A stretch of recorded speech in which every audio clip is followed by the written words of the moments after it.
Welcome, welcome, welcome. Let's get it. Welcome everybody here. Let's get on up in here. We should be live by now. Waiting on me. How you waiting on me? Sure, let's go.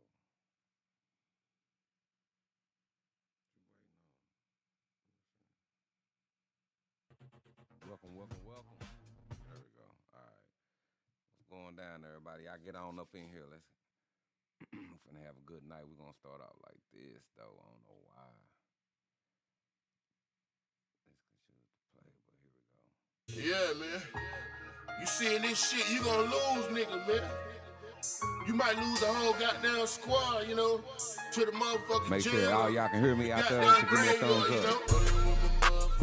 Real nigga keep they Let's motherfucking go. head up. Chest got keep pushing, Real nigga can't let this shit make him fall, Nigga gotta stand up on 10 toes every time. Hey, A real nigga gon' stand up, take out running on these niggas, At least that's what I was taught, Man, Biggie was tolerate the fuck shit. I took an L before I found a dub. Chasing paper at the bottom where there's no love. Seen daddy cook them bigs, he was trying to win. Overweight, out of work with them 3 kids. I was 19, thumping on these fuck niggas. Before I found a pistol, it was all about them hands. Got a little older, no chopper like the Taliban.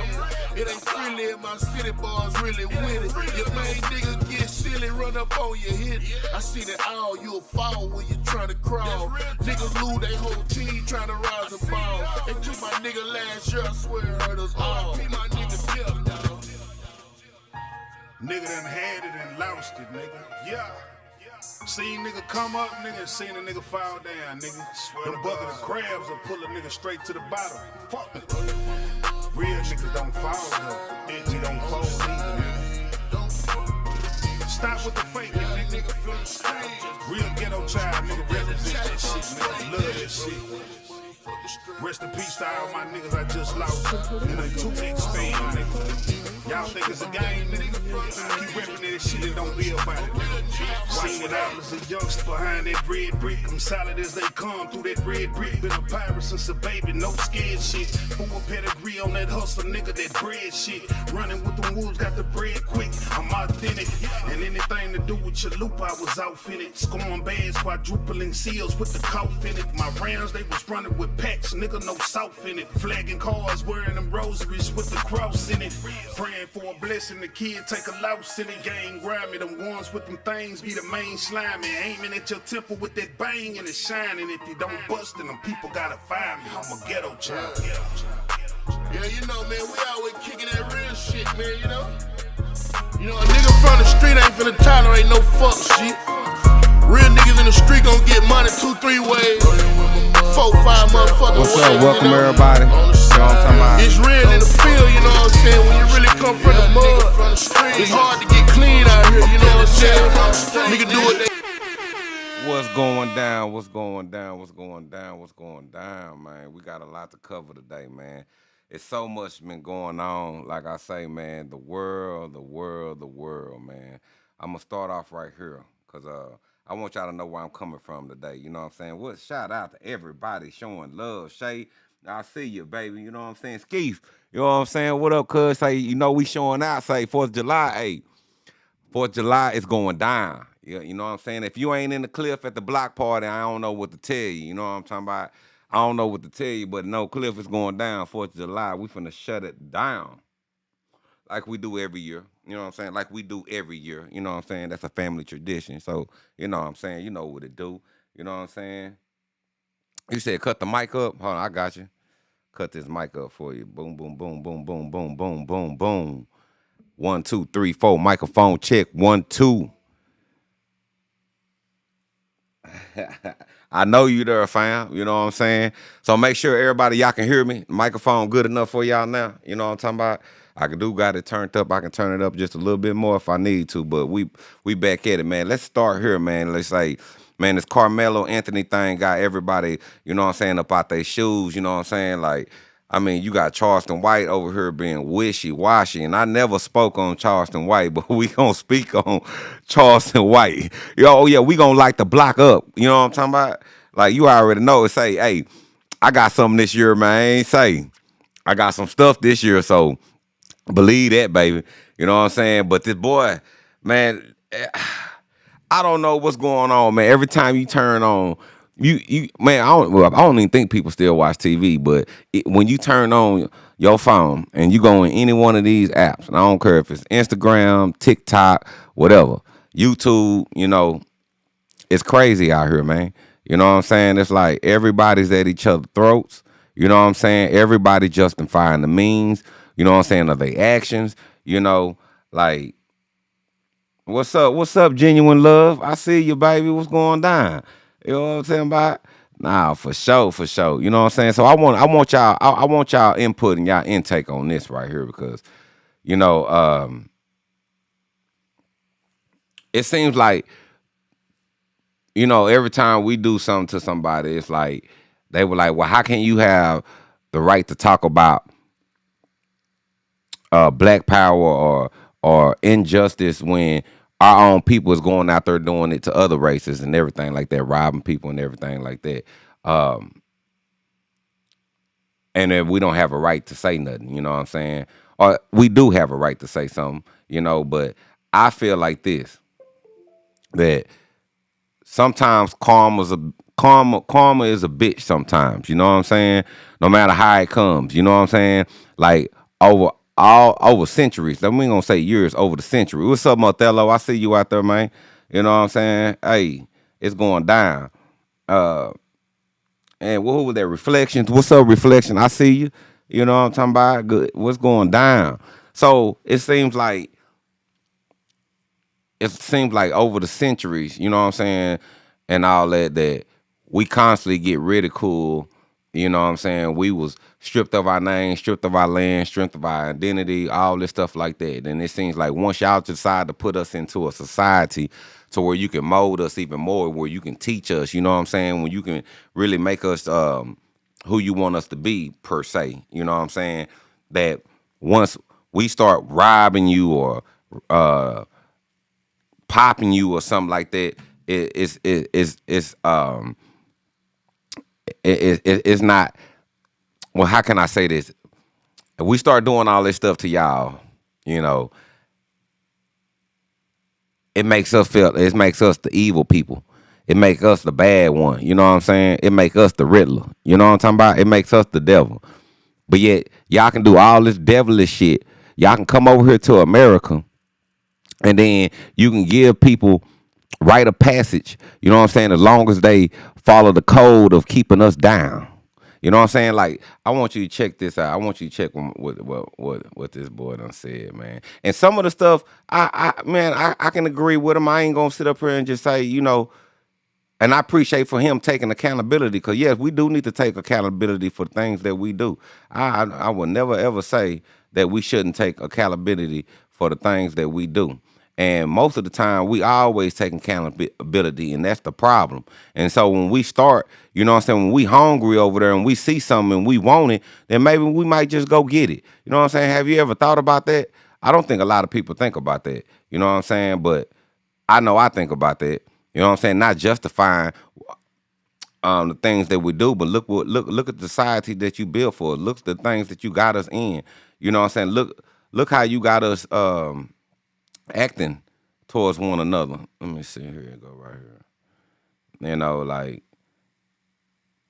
look at the things that you teaching us. You know what I'm saying? Look at the stuff that you feeding us. You know what I'm saying? What do you expect? I mean, you dog a dog so long, what that dog gonna do back, y'all? If you dog a dog so long, if you beat that dog, if you lock that dog up, you don't feed it. You feed it when you feel like you want to feed it. You know what I'm saying? And things like that. What you think that dog gonna do? Because I know the type of dog I got, you do that like that, he gonna turn on you. What we say, well, bite the hands that feed you? Because that's exactly what the dog gonna do. Here you go. That's CNC the raps right there. Well, I pull this one up. All right, here we go. Let's pull this up right here. Here we go. I got Mothello. Mothello, what you got going on, Mothello? What you man? What's on today? I know that boy gonna call me. He gonna say, "Boy, you went live. You went live without me, man. You went live without me, man." Say, man, this hey, all our people done lost their life, man. I was looking at this shirt, man. It was this shirt. It was clean in the mug. It had all the people who lost their lives through all the violence and everything like that. And while all of us out here, we protesting. Here we go. Out here protesting and all this stuff like that is not making no difference. You know what I'm saying? The difference is when you cut that well dry. The well, the well is most important. If you know how to live without, you'll be better. I be seeing a lot of people on what you call it on the YouTube thing where they survive on their own. When they sitting out here, they making houses and stuff out of the land. You know what I'm saying? Running their own water, et cetera, et cetera. Here we go, right here. Let me put it on my cam too for y'all real quick. Let me put it on cam too. Here we go. This guy right here. Listen to hold on. No, that's the other one. Hold on. Listen to what this guy got to say. Hold on. Where we got? I got Mathello all up on there. Let me refresh. Mathello, you all out. You the last short I saw, Mathello. Shit. All right, so shorts. What's going on over here? Let's see. Where's my shit at? I mean, I just watched this short. Oh man, really? How in the hell it go away? Mathello, you done fuck my shit up, man. You done messed my shit up, man. Yeah, I had that. Fuck it. We just gonna go to this video. I go back to that. I can find that one. We can go to this one right here. Here we go. Let's go to this one. Here we go. Lawyers for Carmelo Anthony are filing a notice to appeal his conviction just one day after he was sentenced to 35 years in prison for stabbing and killing 17-year-old Austin Metcalf at a track meet last week. One prosecutor is detailing how enhanced surveillance video helped the jury reach its verdict. The strongest piece of evidence is probably the video because it's not really a credibility thing. You don't have to decide, do you believe this witness or not? If something happened that the video didn't show, then we knew the witness had misremembered or heard something else that they incorporated into their memory. So I think that it was very helpful to have the video. And the case, which was taking place last week, was regarding that track meet, that infamous track meet that took place last year where Austin Metcalf lost his life. Meanwhile, failed Texas Senate candidate Jasmine Crockett is defending Anthony with this heinous rant about the murder weapon. Was it a switch? I don't know what he had. It was like it seemed like it was a multi-tool, almost like a Swiss Army. Like with like with the little scissors and everything and whatever. So it was small. Well, I would argue the size of it alone, you wouldn't even think it's a deadly weapon. If a 300-pound man is beating me, like on top of me and beating me down, I'm not limited to fist. Here is a fact check for the failed Texas Senate candidate. A weapon, even if it is small, if it kills someone, it is, in fact, a deadly weapon. That is the definition of deadly weapon. Harris, Austin Metcalf, his body was on the ground. It was described as blue and purple. His last words were, "I have been stabbed." He had a gaping hole in his chest. That was a deadly weapon that murdered a soul, a great young man by all accounts, and robbed him from his family. Yeah, all accounts of the end of life for Austin Metcalf were hell. He was bleeding out very quickly. And so, I mean, to look at him, he literally was losing all of his blood. You can't even imagine. We can't.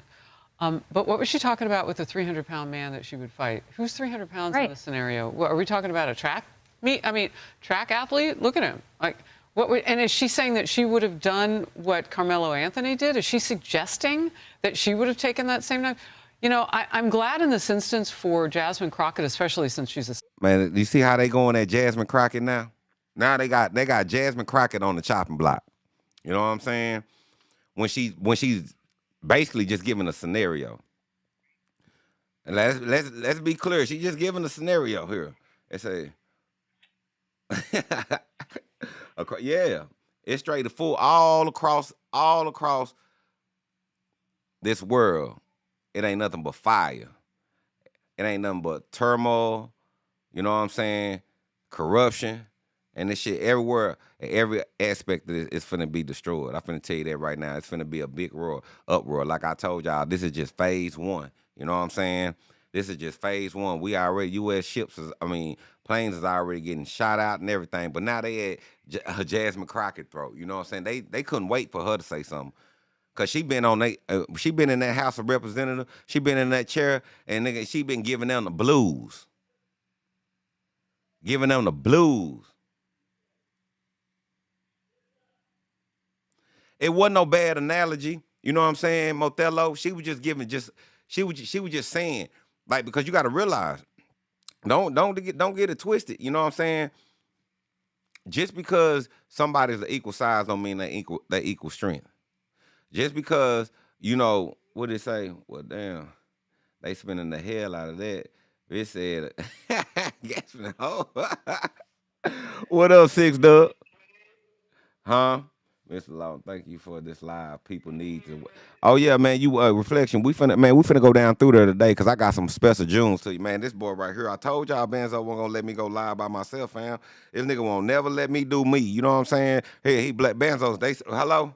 What, man? I'm trying to get some stuff out today, man. What's going on? Hold on. I ain't got it. Whoa, he ain't in. Hold on. Here you go. Hold on. I'm finna put him in, y'all. Let me put him in. See what he talking about. I mean, I got some stuff I'm on right now, though. You sit back and enjoy the show. All right. So right now, like I say, they had Jasmine Crockett neck. You know what I'm saying? For what? You know what I'm saying? Just because she just giving you a scenario. You know what I'm saying? And what's that scenario mean? It may not been a 300-pound man, but it was multiple people. It was multiple people who came and addressed Carmelo Anthony. So by all means necessary. Then also these people who's coming towards him is people who ain't of his peers. I was saying on the other live that I did the other day, I said just like this. I said our people, especially, whether they don't know it indirectly, directly, subconsciously, or whatever, has a fear of pink people.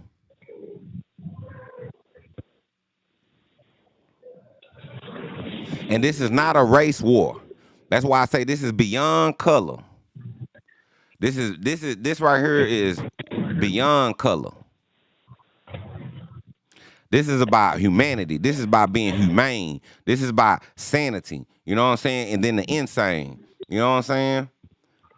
They couldn't wait to get on these news and put my girl down like that. They think that anything they do, just because they say it's law, is justified, and that's not true.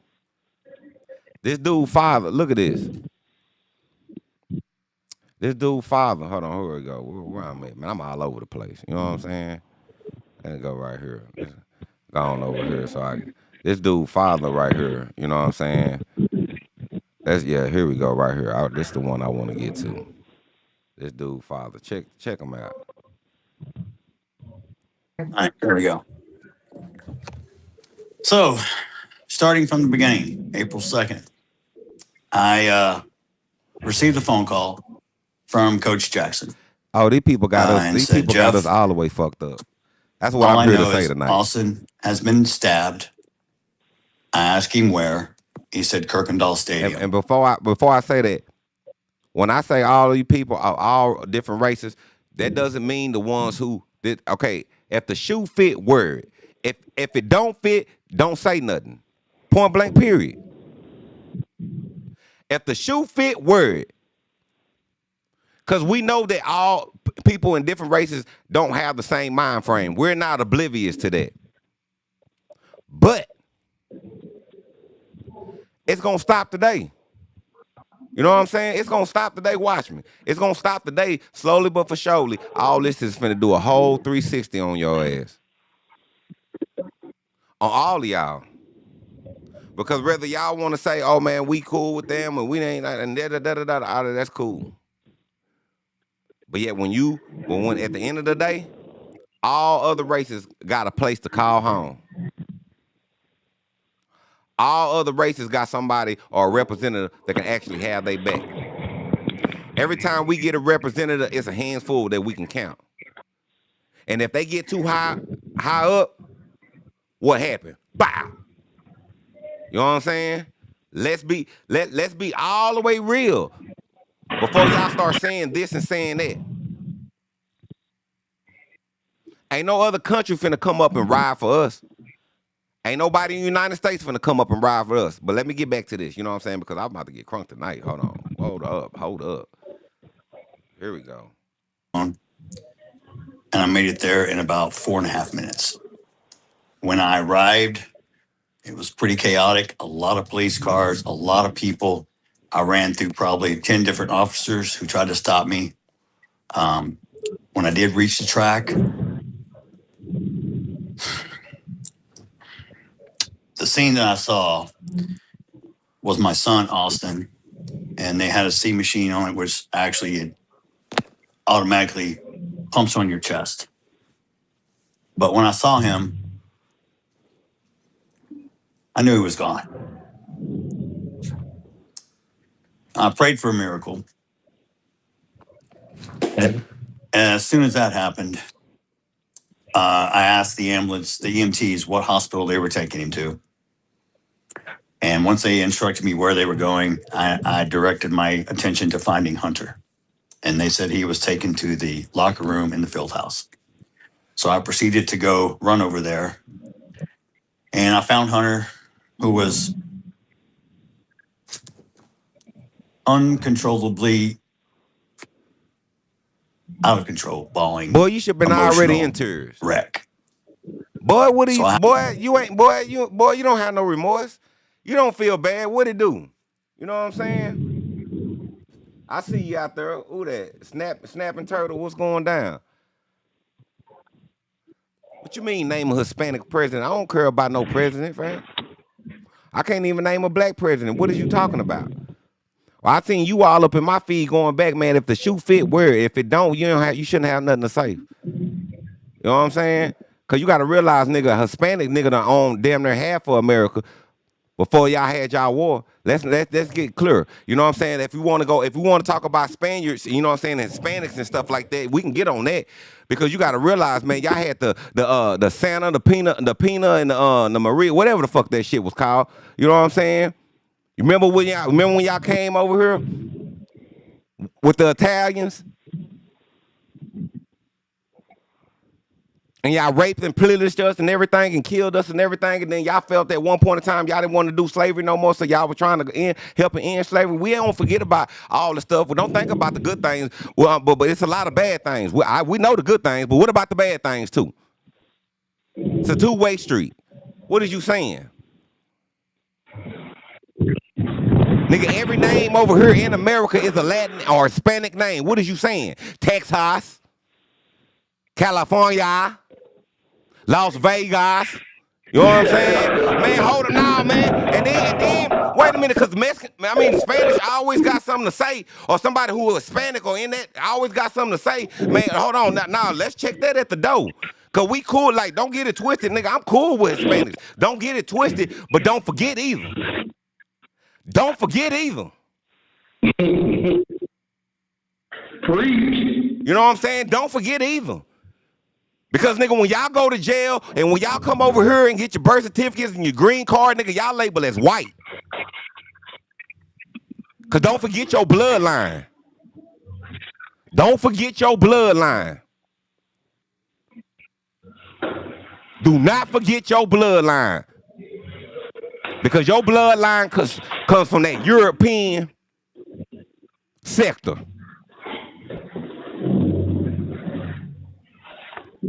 You know what I'm talking about?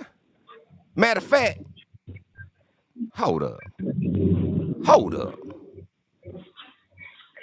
Let's go. The obsession with dominance leaves them paradoxically incredibly vulnerable and unable to ever improve or connect or to have any healthy relationships at any level. I mean, don't even get me started on how all of this manifests in their interpersonal relationships, their intimate relationships, and so forth. SubhanAllah, it's a wonder to me that you ever procreate at all. When every marriage is an arm wrestling match. I mean, you talk to us about tolerance, you talk to us about coexistence, can Muslims coexist? Meanwhile, you can't even coexist with your own spouses. What are you talking about? Like I said, I don't even want to get into that. I don't even want to get into that here. That's maybe for the Oh, but we gonna get into today. platform. Talking about your dysfunctional approach to Let's intimate get into it. relationships.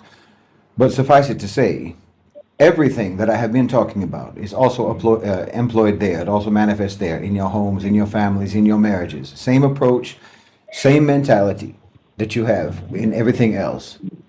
You literally cannot coexist even with your own loved ones, you know, the loved ones that you would kill for. You would kill for them, but you won't listen to them.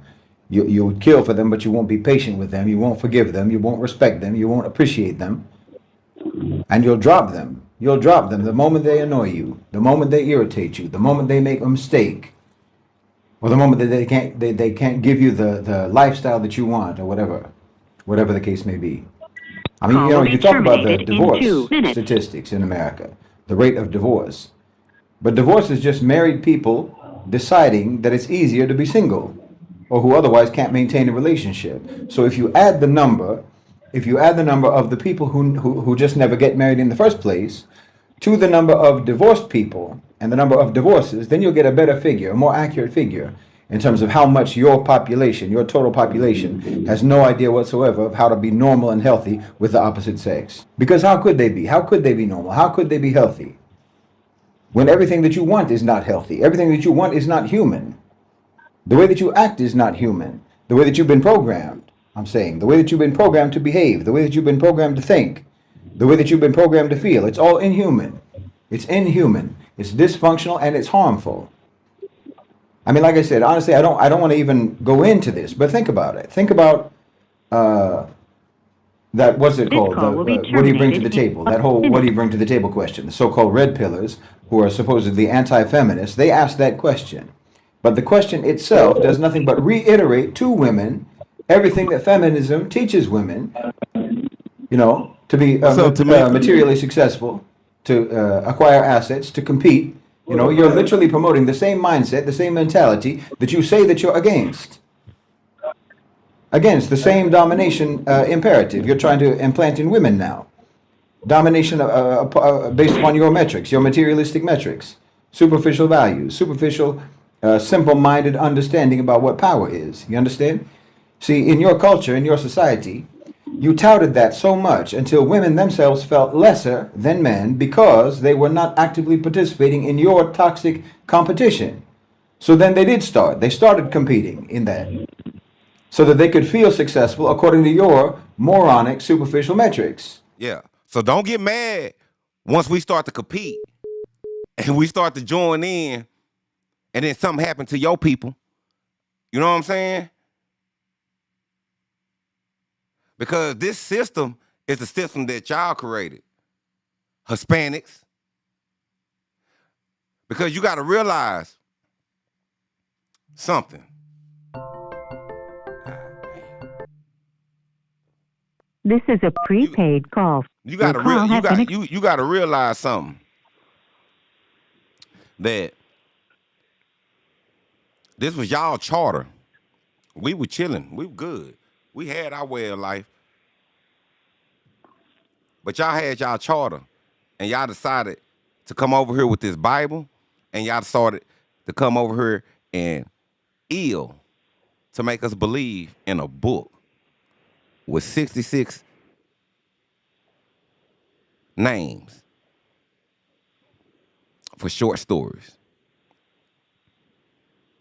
Genesis, Exodus, Leviticus, Numbers, Deuteronomy, 1st and 2nd Samuel, 1st and 2nd Kings. We can go on. And you sit here and y'all get over here and then y'all come up and then you trick the mind by befriending us. Because black folks, whether all this stuff we do, whether there's black on black crime, because we recognize that. We understand all that. We understand that we destroying ourselves, we destroying our environment, and we destroying everything around us. But why is that? Because, everything that we learn comes from y'all.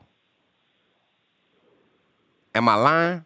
Once we get a book, once we start learning history, especially y'all history, because y'all history is so demonic and nasty, just incest after incest, smurders after smurders, backstabbing after backstabbing.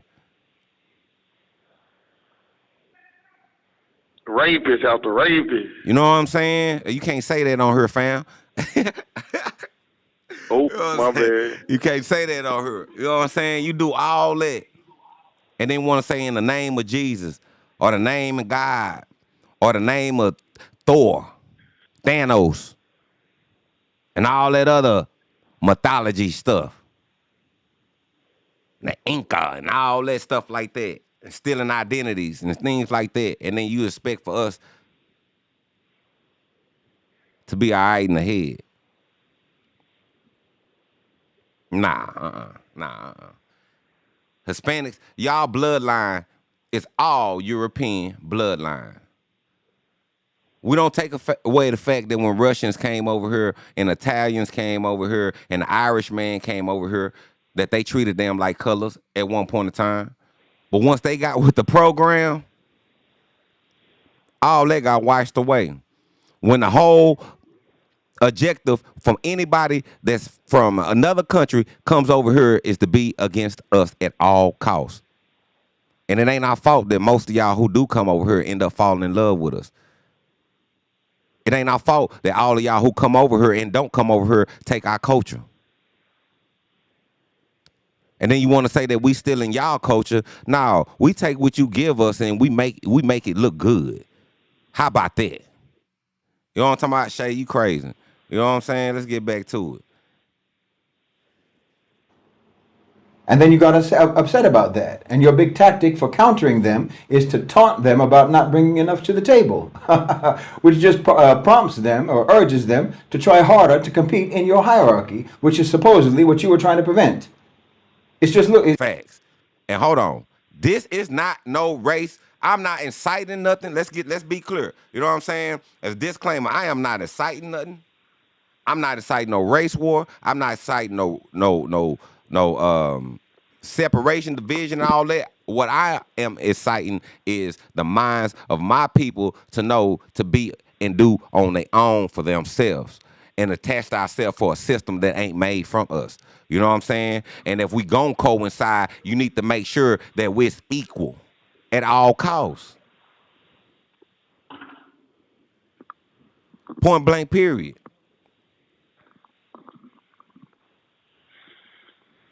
Because, man, we don't start wars. But best believe when the war started, I bet you they called on us. I bet they call on our kids. And so forth and so forth.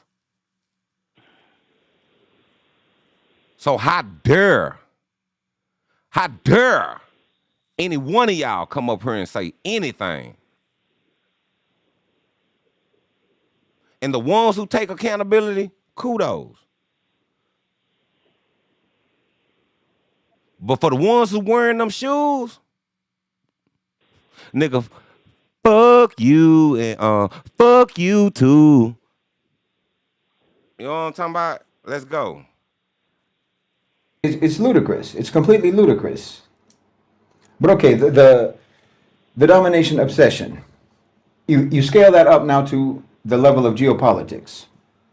A civilization that is obsessed with domination cannot, by definition, coexist with other civilizations. It can't coexist with other civilizations as genuine equals.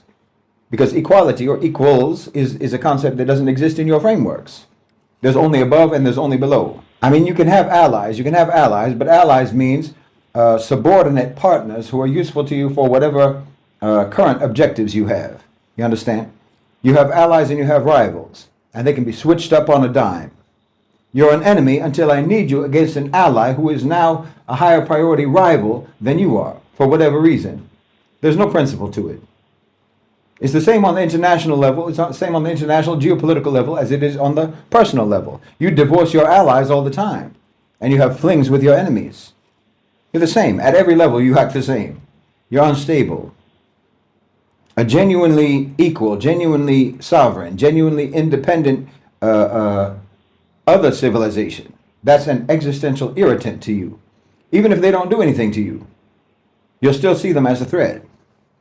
If you have to, you'll manage your relationship with them if you can. If you can, you'll destabilize them. If you can, you will eliminate them. But actual harmony, actual goodwill, these are not options. This is not on your. This is not in your toolkit. This is the foreign policy expression of the domination reflex, and it's your documented history. It's your documented history. It's how you've always interacted with the world. You and I both know. And obviously, the real joke here, the real joke is that you're not even actually good at determining accurately those who are above and those who are below you.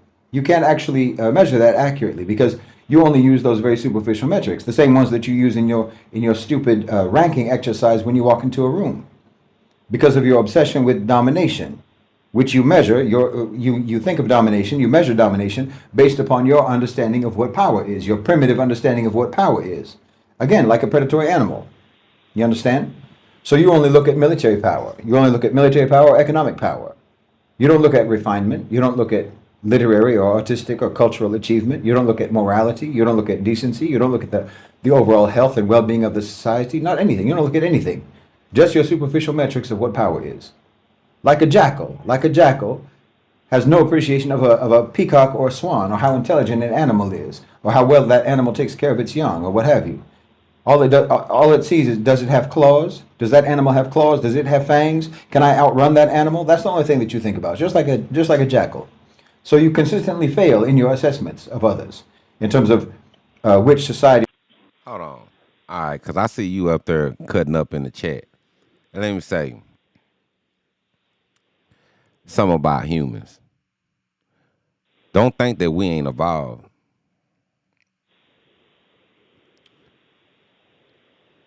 And you sitting here calling humans dumb. Nah, they just don't know what to do with their knowledge. They don't know what to do with their mind. Some do and some don't. We are intelligent enough to get this far. We're intelligent enough to talk on the microphone. We're intelligent enough to put people on the screen, virtually, all that stuff. We're intelligent enough to come up with AI. We're intelligent enough to let you fly, drive, save your life. But yeah, our actions are dumb. A lot of actions are dumb because it's all misconstrued. When you have somebody grooming your mind.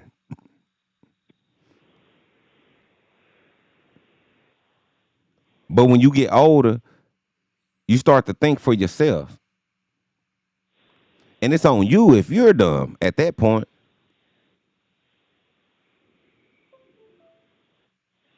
But hey, it is what it is. You know what I'm saying? People gonna have their own opinion. People, you know what I'm saying? Not saying you can't have your opinion, but you can't make it broad like that. You know what I'm saying? It's like everybody ain't on that. You know what I'm saying?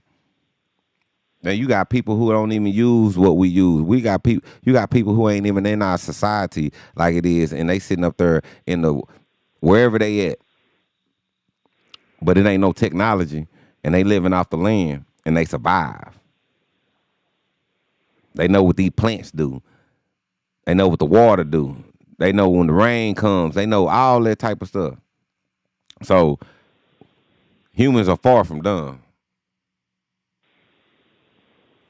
Which civilization is above you or beneath you civilizationally? Because of course the truth is obviously that no one on earth, no civilization on earth is your equal. Yes, I agree with you about that. You are unequaled. The West is unequaled. America is unequaled because calling any other society, any other civilization your equal is an insult to them because you're beneath all of them. You're below all of them. I can't think of a single civilization on the face of the earth that you're not worse than, according to any metrics at all that actually measure something meaningful. You're the worst of the lot, and that's the fact. So, okay, I've walked you now through the specific sort of reflexes and traits, the individual features of the operating Western, or you can say the white operating system. And you should be able to see how all this connects. You should be able to see how all of this connects and how all of this manifests. You should be able to understand that we're not talking about a random collection of ugly personality traits. No, they form a coherent, a completely coherent, congruent, internally consistent whole. I hope you can see that. This is why I say, in fact, that Europe probably actually has the longest coherent continuous culture in human history. It probably does. Much longer than China, much longer than India or wherever else, whatever other place that we might think of and that we talk about as having ancient cultures. No, Europe is an ancient culture. It's ancient in the modern age with no change, no update. See, all of these traits that I've talked about, all of these traits are the outputs of a single unified philosophical premise. They were pressed into the culture over millennia and then into societies, and then societies elaborated all of those traits into institutions, into economic models, into political models, into ideologies, and so forth, all deriving from one foundational premise. And that foundational premise has never changed. And that premise is that the human being is fundamentally nothing more than an animal. A predatory animal, the apex predator. Survival is the primary imperative. Resources are finite, the strong will survive, the weak will not. And there is no transcendent moral order. Morality is either the invention of the weak, as I said, to constrain the strong, or it is the invention of the strong as a justification for whatever they're already doing. This very cynical view of This call will be terminated morality. in 2 minutes. The only thing that's actually real is what is material and what is immediately verifiable by my senses. The only things that are actually meaningful are whatever produces material advantages for me in the material world. That's all there is. I don't think any so-called white person, any European, would disagree with what I said, with how I explained that premise. This is the premise of their whole framework, of their whole understanding, their whole paradigm about the world, their whole worldview. And I don't think they would deny it. They would articulate it themselves the same way that I just did, and they would do it proudly. I mean, I know if you're honest with yourself, when I was talking about it, when I was saying it, you found yourselves nodding along with what I said because you think it sounds sensible. Even though I've also just been telling you about all of the horrendous, inhuman, ugly traits that premise has produced over time. And you know the horrendous history that those traits produced. So even knowing that, even while you still know that, it still sounds sensible to you, that view of the world. Well, every single thing that I've talked about so far follows logically from that so-called sensible premise. Like love being expressed in the language of violence, well, that's logical. That's logical. If life is a predatory competition, then your loved ones are your assets. And the protection of your assets is expressed in the language of force. That's the only language that means anything real. You have to protect your assets. You have to take vengeance for your assets. When you rank people, when you walk into a room, that's also logical. That's a logical trait to have developed. In a predatory hierarchy, you always have to know where you stand in relation to the other predators or in relation to your prey. This is basic. This is perfectly logical according to the premise.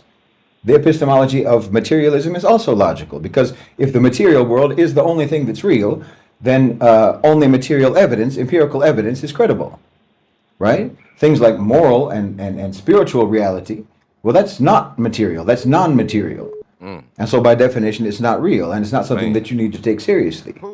This is logical. Whoa. Everything that is not the game that I kill, or everything that is not the pelt that I wear to keep me warm, everything that's not that is just hypothetical and is of no use to me. And even the short-term thinking is logical in the predatory mindset. In a predatory environment, the threat is here and now. The prey is here and now. You have to hunt it here and now.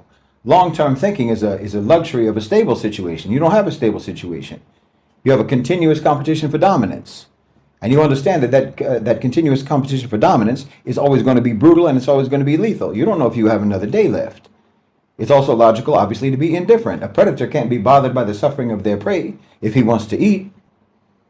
Empathy for the prey or empathy with the prey is a cognitive obstacle to effective predation. So the predatory operating system evolved to minimize it in every individual. And obviously the zero-sum thinking is extremely logical in the context of the white premise, so-called white. You can't afford to live and let live. Everything is life and death. Kill or be killed. That makes sense, according to the sensible premise, the way they see the world.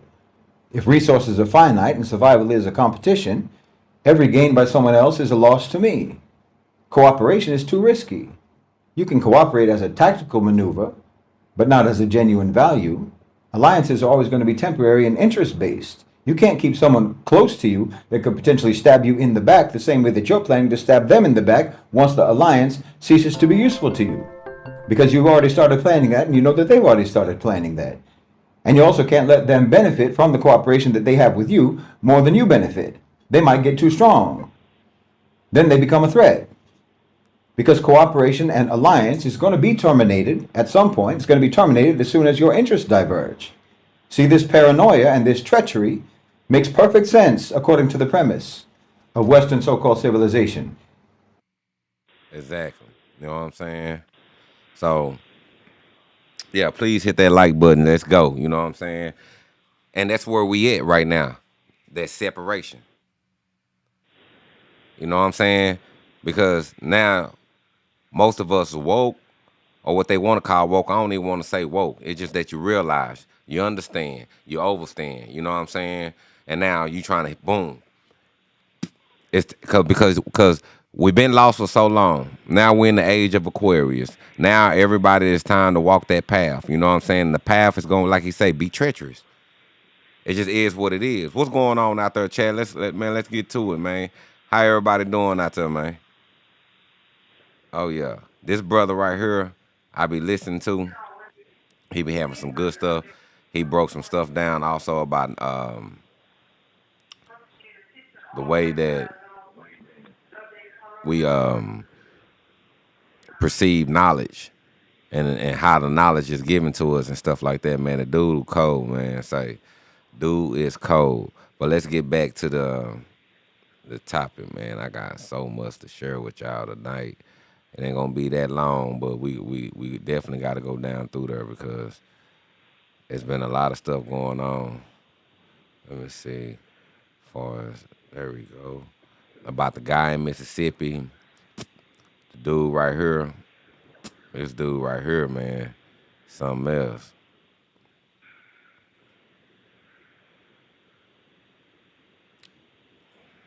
Here we go.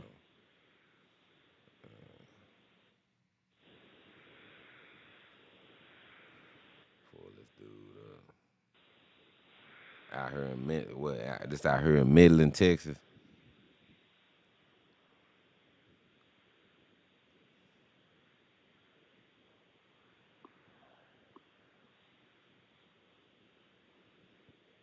That's why I don't like using this platform, but it's okay. Boom, boom, boom, boom. What's up, man? What you got going on, man? You just on here.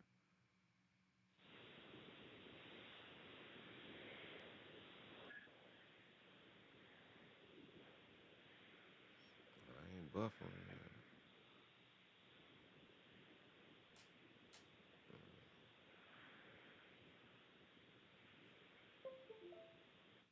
This one don't want to play. Well.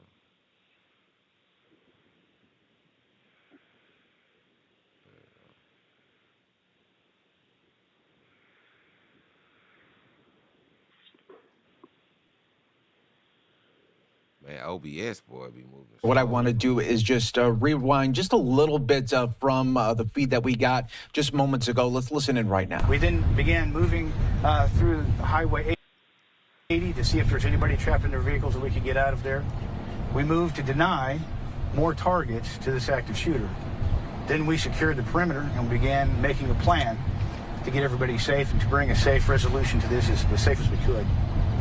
At this time, I can tell you that the active shooter incident has been successfully stopped. However, the investigation is ongoing. Several officers exchanged gunfire during this incident, and that is going to be investigated by the Texas Rangers and our partners with the DPS. This is going to take a little while, and I appreciate everybody's patience with us as we work together to come to a determination about everything that's happened. Having said that, I would ask for some patience a little bit longer, because Highway 80, especially right here, is going to be shut down for a couple of days. And then as the DPS and our partners move closer inside that perimeter to the actual site, we're going to be working on it. It's going to take a couple of days. So I just ask everybody to have patience with us. Sergeant Blanco? They watch Yes, that nigga the, phone go out. Identity of the suspect, Victor Mata Villarreal, age 45, was a suspect from the previous day's shooting. A press release has That been nigga sent had that out Lil Wayne on the from phone. DPS to all affiliates, both national, state, and local news. It's all about review that. press release for All further about the information. wisdom knowledge. And then just as details come out, we'll make sure that we get that out to the public so that everybody knows. However, just again to reiterate, the proper agency there will be the Texas Rangers and Texas DPS. I thank everybody for your concern, and for all the victims that were involved. You know, our heart goes out to that. This is not something we want in our community. Thank you. All right, so that was the latest information there from officials on the ground out in Midland after this tragic shooting. Again, the shooter has been killed, but other than that, still waiting on a firm number of injuries here in this mass shooting. We'll keep an eye. Mass shooting. Boy, up in the mass shooting. I'm talking about just going on. Everybody's it's at an all-time high right now. Every day, all day, every second, every minute, every hour. It's going down, no matter what. So I advise all my people out there, everybody, I don't care. All humans, y'all need to be careful out there. Y'all need to be safe. Y'all need to make sure that, you know, y'all need to just prepare, man. Cause like I'm saying, this is phase 1, and I'm not playing with y'all. This is phase 1. It's all the way. Like, you got to realize, all these people are out here. You know what I'm saying? Ready. They not caring. Everybody know how everybody feel. You know what I'm saying? These people out here, they quick to put this all in your face real fast. They quick to get up on these social medias and let you know how much they don't care about you, ready to go to war with you, screaming for you, you know what I'm saying, to shut up and all this. You know what I'm talking about? I'm talking about they look. And you don't know, because some of them going to come in disguise. They're going to be coming there with the smiles. They're going to be coming there with the smiles. And you better say, I'm telling you, everybody angry right now. Everybody angry. They angry at us too. Definitely us. You're going to be mad at somebody that didn't ask for none of this. So if this is what you want, this is what you get. I know my grandmama always told me, be careful what you ask for. And be careful with what you say, because your tongue is powerful. And it will come to fruition.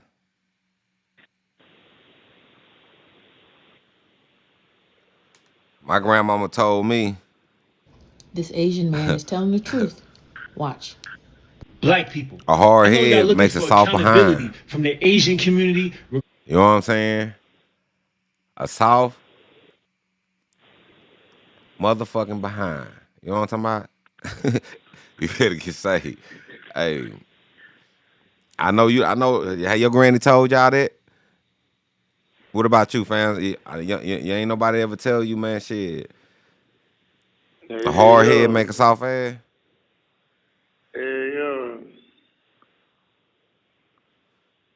Let me tell you.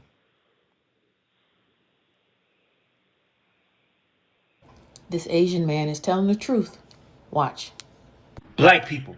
I know y'all looking for accountability from the Asian community regarding Rick Chow and the murder that he committed. So on behalf of the Asian community, I take accountability for this man's actions. He was absolutely wrong for chasing Cyrus once Cyrus left the store. They wasn't even sure if the kid did anything wrong, which it turned out he didn't do anything wrong. So they chased him for nothing. But even if he did steal a bottle of water, 2 bottles of water, or 10 bottles of water, once he leaves the store, you don't chase. You're not only putting other people's lives at risk, you're putting you and your son's lives at risk. All for what? A bottle of water? So yeah, fuck that. He's wrong. And I don't care what anybody thinks. I'm standing on that. But now, black folks, you see what I just did? And I did that from the bottom of my heart. because I genuinely believe that he was wrong. But when things happen to Asians from the black folks, we gonna need y'all to take some accountability as well. It's only right. Accountability for what? We don't even do nothing to y'all, y'all might say. Okay, y'all might just not know. Well, let me put y'all on. Right here, an 84-year-old man was in front of his house minding his own business, and a young black man ran up on him and violently pushed him so hard that he died. This woman right here was in the train station waiting to go home and was pushed in front of a train to her death for no reason. And right here, this man right here followed this woman right here to her home and stabbed her repeatedly until she died.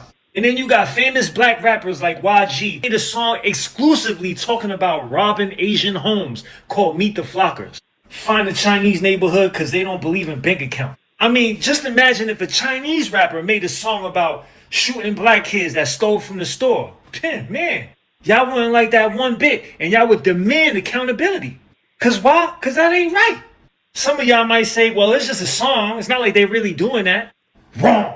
That song and others like it created an epidemic, and it prompted people like him and a whole bunch of other people to target and rob Asian people. Well, y'all understand the Cyrus murder was uncalled for. And I get it. Y'all upset. Y'all want to do a boycott. Y'all want to ban Asian businesses. I'm not against it. If that's how y'all feel, that's how y'all feel. Should nobody tell y'all what to do with y'all money. But let's be fair. Yes. Just like when y'all see all them examples I just showed, y'all probably was like, well, that's just dumb. That's not all black people. And you're absolutely right.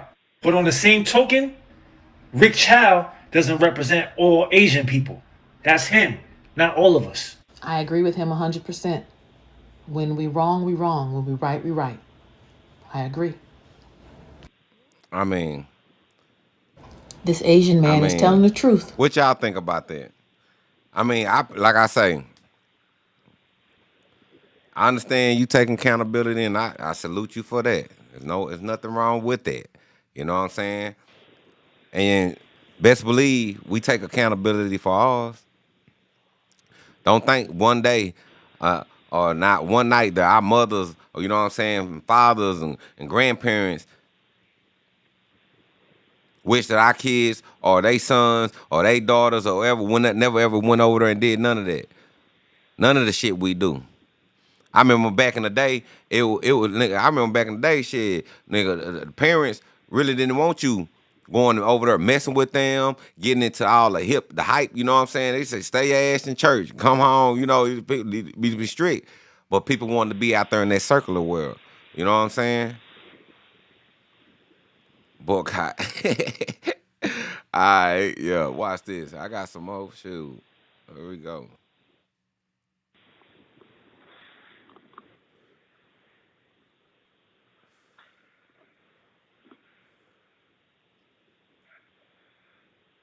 Oh, here we go. My bad. I'm tripping.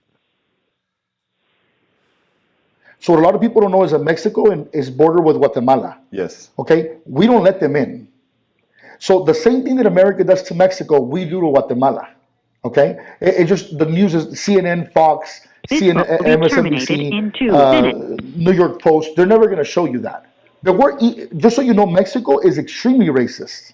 So we have what are like Guatemalans, even to its own Mexicans. So you got to remember, Mexico was dominated by Spaniards. The only reason I look the way I look is because I'm 65% Spaniard. Yeah. Mexicans, like real Mexicans, or which is known as Mexica, not Mexico, Mexica, are 5'4", super dark with big noses and the heads pushed back. Aztecs and Mayans, like Indians, like Indians. Yes. Well, we're natives, right? So we're blended. So the reality is, in Mexico, till this day, if you are not light complected, somewhat tall, you're frowned upon to this day. And by the way, they're very. So what a lot of people don't know is that Mexico is border. Nigga, that's cold. That's cold. You know what I'm saying? 89% of Asian and white Mexicans and Vietnamese think all black people still. This call will be terminated in 1 minute. Yeah, we get scrutinized more than any other race. You know what I'm saying? And it just it's like now it's time for us to stop pointing out the obvious. I guess that's where I'm here at. I guess it's time for us to stop pointing out the obvious. You know what I'm saying? and get with the program. Because if we don't get with the program,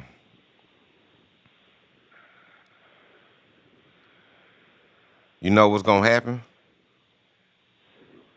Something that used to terrify me. Right now, they saying right now in most of the states right now in America that most of these businesses are closing.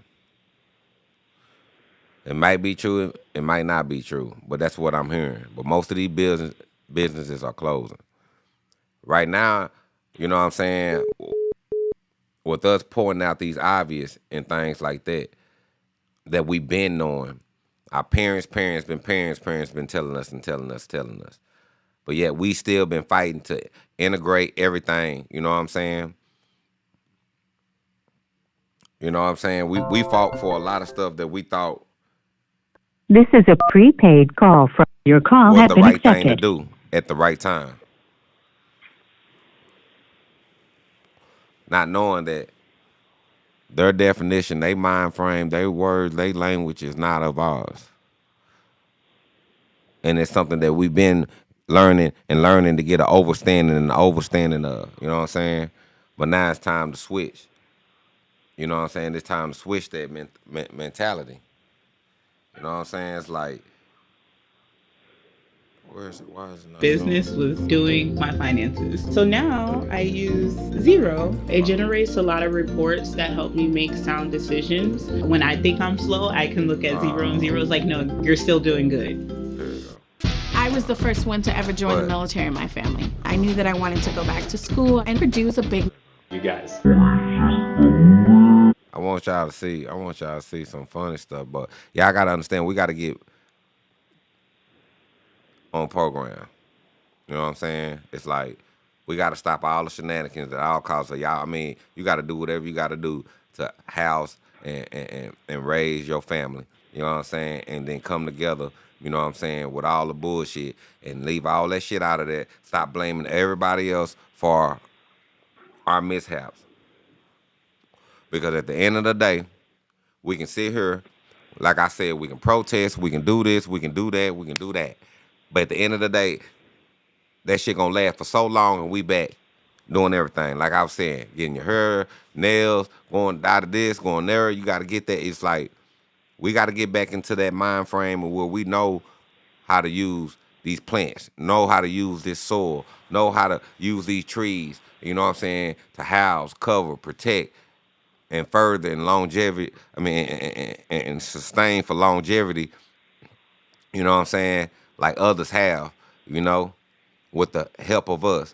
And I ain't saying all countries, I'm talking about here in America.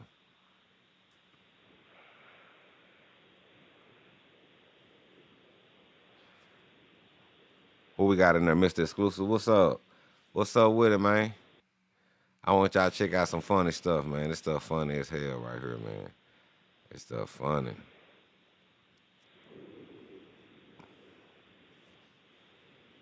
stuff be funny to me, man.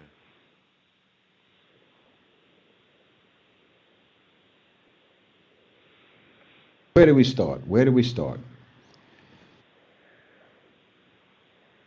There you go.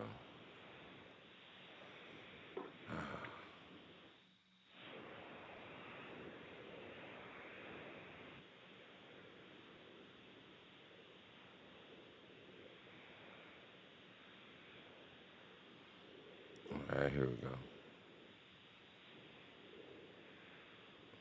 I see you hanging on. You must like the man. You say you bored up in that motherfucker, huh?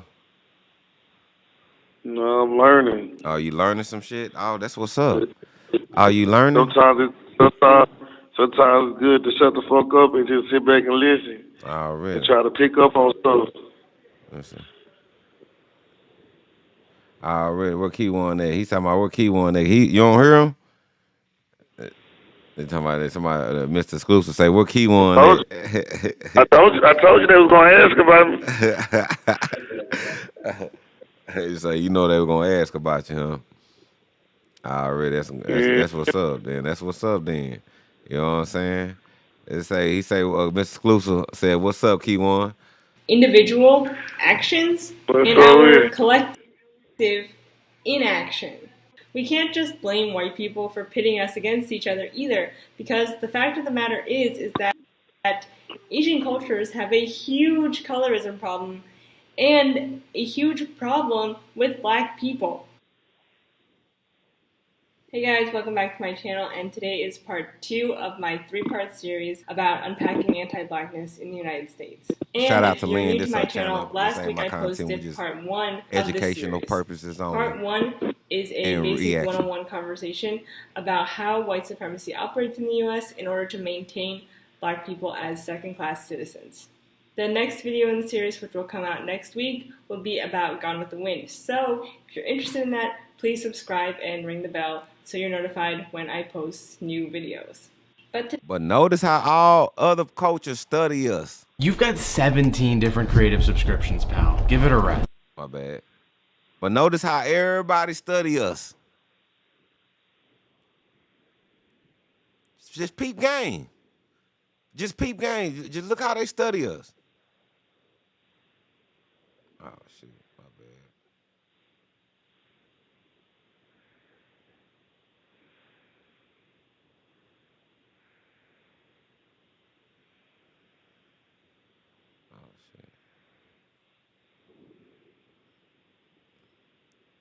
It's part 2, and today we're going to be talking about anti-blackness in the Asian American community. Sorry, it's always really awkward talking to you guys after being gone for a while. Almost as awkward as my dad around my black friends. Hey Dad!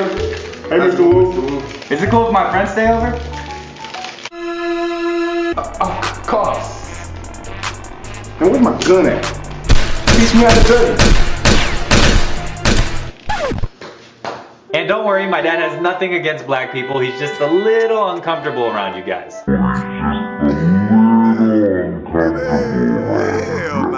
I post a lot on my channel about racism that Asian people face, but today I want to talk about the racism that Asian people take part in and perpetuate. Though I was adopted into a white family and grew up in a very white world, doesn't mean that I haven't seen anti-blackness at play. Quite to the contrary, actually. When I was younger, I was very invested in becoming Asian American. I took traditional Chinese dance classes with both Chinese American students and Chinese American adoptees. I was friends with a lot of Korean American kids who were mainly children of recent immigrants, and after I graduated high school, I took part in a few Asian American clubs at my college. And even though I'm still seen as whitewashed by the community due to the fact that I grew up white, I am still Asian, and not enough of us are speaking out in support of Black Lives Matter. And I think that's for a few reasons, which I'll get into at the end of this video. But first I want to talk about how Asian Americans benefit from white supremacy and use our proximity to whiteness in order to subjugate black people. And I've decided to structure this part of the video in a numbered list with 5 main points. So let's get started. So number 1, conditional whiteness. Asian Americans have benefited from white supremacy. Though Asian Americans face their own set of racist stereotypes and have their own racist history in this country, our model minority status given to us by white people is somewhat of a privilege. It means we don't get racially profiled by the police, and that we can Do y'all hear walk this? freely without Hold someone up. calling the cops. Hold up. Hold up. Hold up. Hold. What? What? What?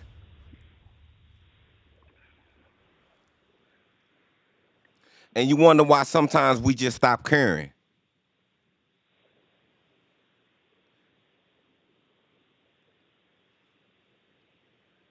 I done been in all the systems. And they sit there asking, why you don't care? Why should I?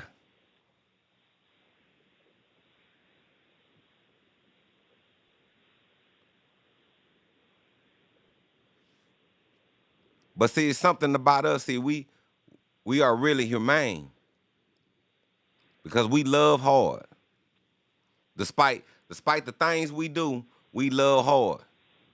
I don't give a damn. I might not know this nigga. I might be beefing with this nigga, but when it comes to our people, man, we gonna come. Boy, don't say. I done seen it happen. When that whatchamacallit happened downtown, they had to bring the robots out and all that stuff. People who I knew hoods that didn't even mess with each other was all downtown. And wasn't no issue. But see, you dangle this stuff in our face. And you just leave us hungry and just wanting.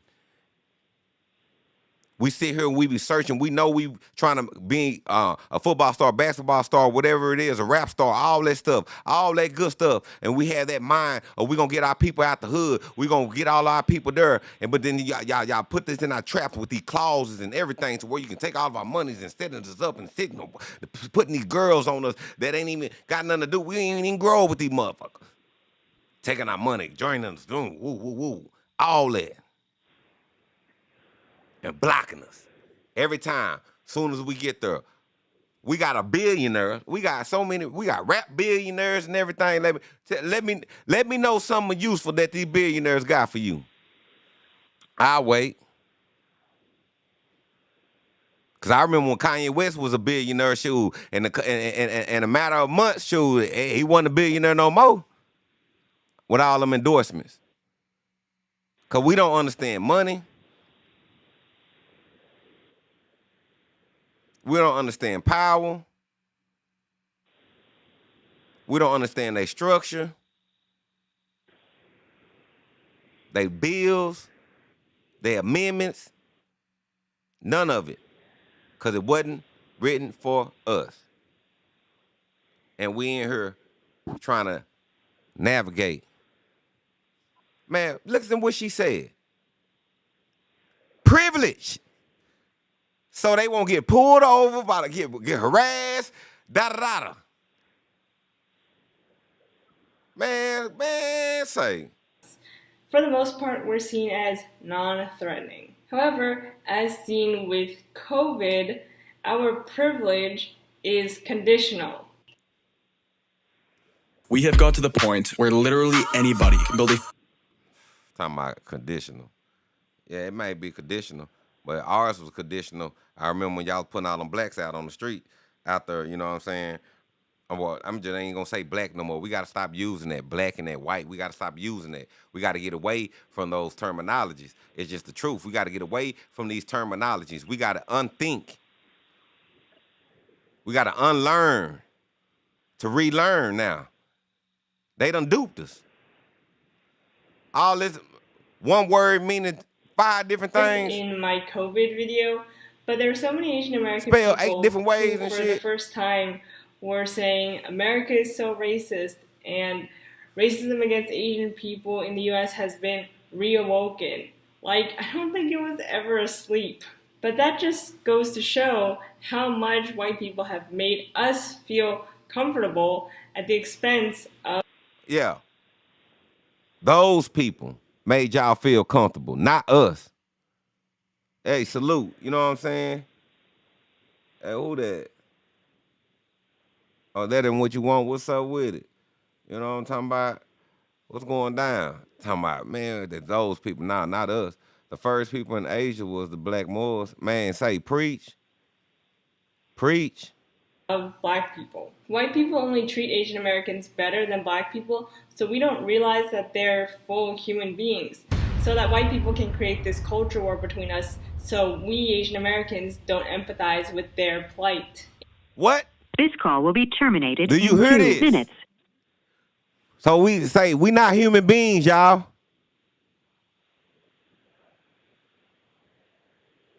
But we not human beings, y'all. And they wonder why motherfuckers act the way they act. Cause we ain't human beings. But now we learn from y'all. Y'all the ones who came from the dark ages. Y'all was the cannibals. All of y'all was the ones who didn't know how to groom and wash your butt. Didn't know nothing about sanitary stuff and all that, all them things. You know what I'm saying? Until the Moorish people came over there and told you about fragrant soap and everything, how to get electricity, power, and run a society, you know what I'm saying, to where you can flourish with food and everything like that. In the same way with the people over here, my brown-skinned people over here taught you how to have endless food, you know what I'm saying, through the land of milk and honey. See, because like I told y'all, no, we ain't come off no boat. We ain't This crazy. call will be terminated in 1 minute. We always been here before you got here. And we was good. Then later on, you started bringing Africans in the 1800s. Who y'all always telling yourself, you said it in the, and you proved it in the movie Amistad. It's also proven in the records. Just like how most immigrants came by time right before y'all, when y'all was building stuff like the Titanic and all this stuff like that, and y'all bringing them over here by the masses. That's what the whole Lucy show was about.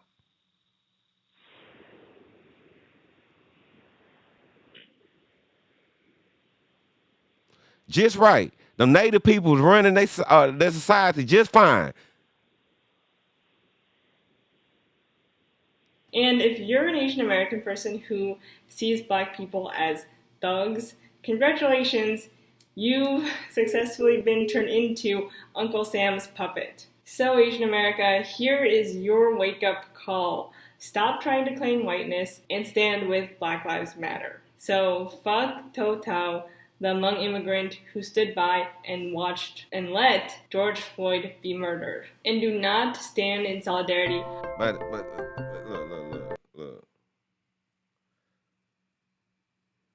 Like, An inmate When at you- the correct. Your call has been accepted. if somebody come to you and tell you that you ain't human, and this is how they let they people come over here to view other people, that should really let you know something.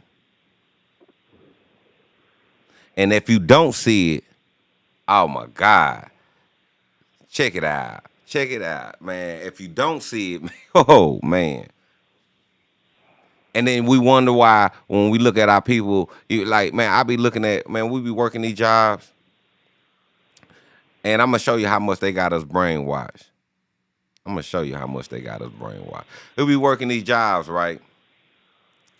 And you be watching you be watching your sister, because she even do it when she get home. And I'm talking about my sisters. And I see some of my brothers do it now. At first it wasn't common, but now I'm starting to see a lot of my brothers do it now. But that phone ring. Hey, you know what I'm saying? They don't even like. They be like on the other phone. Them girl. But when they answer that phone, they get that we got that corporate mode. You know what I'm saying? You get that brainwash mode so you can feel pleasing, or that you don't feel like you a threat or anything like that. And that's BS. I say, and that's BS. And like I say, this is not no racial divide. This ain't none of that. We just pointing out the obvious or how everybody views us. And it's time for us to do for us. For once. It's time for us to stop fighting us for once. It's time for us to stop being against each other for once. It's time for us to stop unaliving each other for once.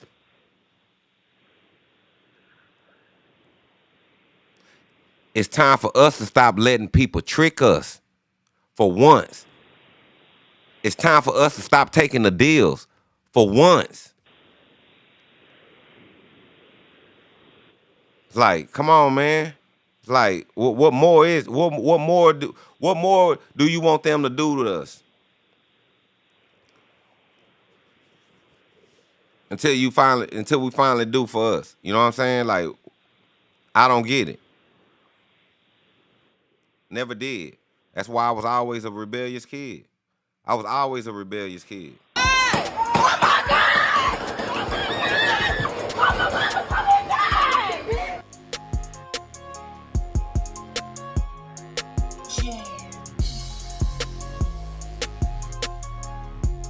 Shout out to Hype, you know what I'm talking about? Make sure y'all go tune in and check them out.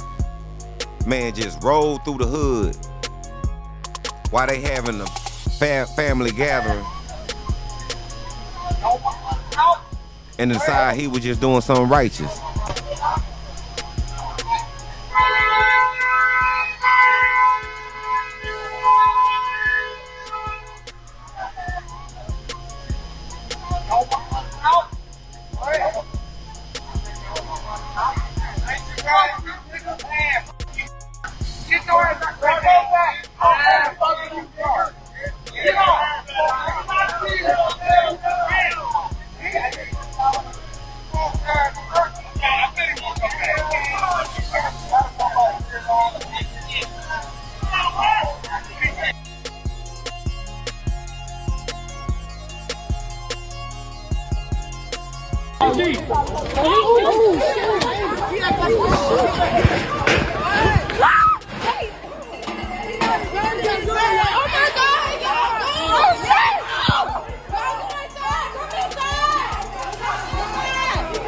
And look at the mama come running back out.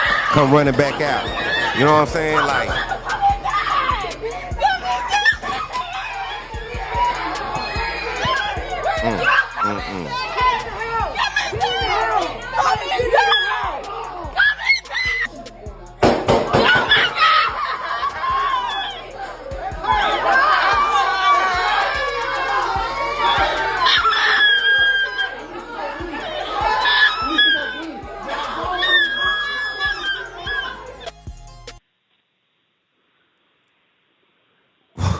what?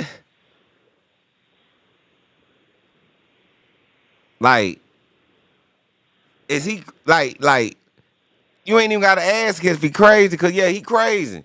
But the mere fact that you roll through the street and then you roll up on him and you say, oh, get out the streets, nigga. Then this nigga leave and he go back and get an AR. Then he come back and he just light up the block. Everybody running, but all these men there and couldn't even protect they people. Because you know why? Because sometimes we have fear. We felons. Some people can't hold a gun. Some of us, we felons, don't care about holding guns. That's some of us choice. You know what I'm saying? But the mere fact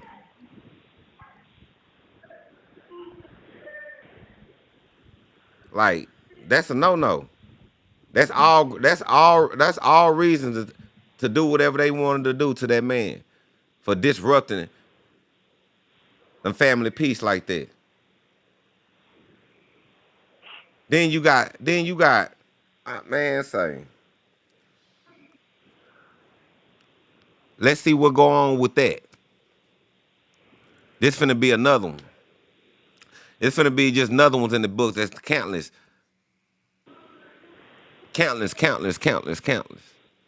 I mean, I want to know if we tattle up all the, you know what I'm saying, the black on black crime, you know what I'm saying, and the other racist crime on us. I want to see. You know, I don't really care about comparisons, but I know there's nowhere in hell we added up to all the stuff that y'all been doing over centuries. It can't be. No, it can't be. And y'all still going. It can't be. It can't be. And you want us, and then you sit up here and you give us this legal and justifiable garbage to calm us down, to make us feel okay about it, to make us be understanding. Cause why do I got to stand under you?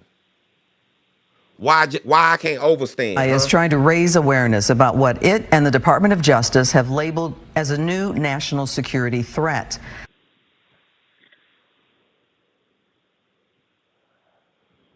He got his hand on a gun because they got me on the run. Nah, for real, say. For real. Like, man, come on, Clarice Tinsley. Come on. Girl, I grew up, nigga, shit. This motherfucker, she raised me, shit. The group is called 764, and the Bureau considers it a violent... Come on now. Don't start all that. About what it and the Department of Justice have labeled as a new national security threat. The group is called 764, and the Bureau considers it a violent online network. Fox 4's Sean Rabb talked with the head of counterterrorism and domestic terrorism, the Dallas FBI office. Sean. Yeah, and Clarice, 764 named such for the first 3 digits in the zip code where the FBI says this online activity began. Stephenville, Texas. But now it's spread its dark tentacles around the world. Its online danger is so real, the FBI and DOJ say 764 is a new national security threat. The 764 zip code by a 15-year-old started it back in 2021. Now it's 15. worldwide.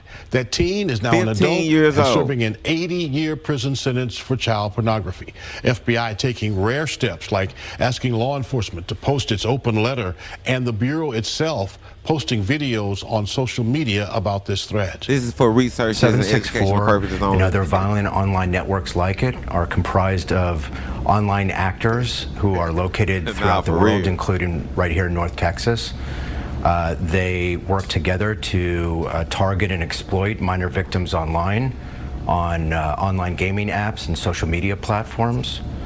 They are driven by a wide array they have a wide array of motivations, including desire for chaos, hatred, financial gain, sexual gratification. Now, on the FBI's website, this man, Austin Yatko, at one time a Plano resident. The FBI offering a $25,000 reward for information that leads to his arrest.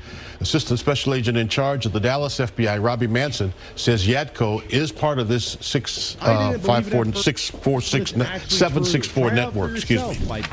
Co is wanted for his role in creating child sex abuse material and distributing that to other members of violent online network like 764. Yako we believe he's located in the Philippines, and we're actively working to bring him to justice.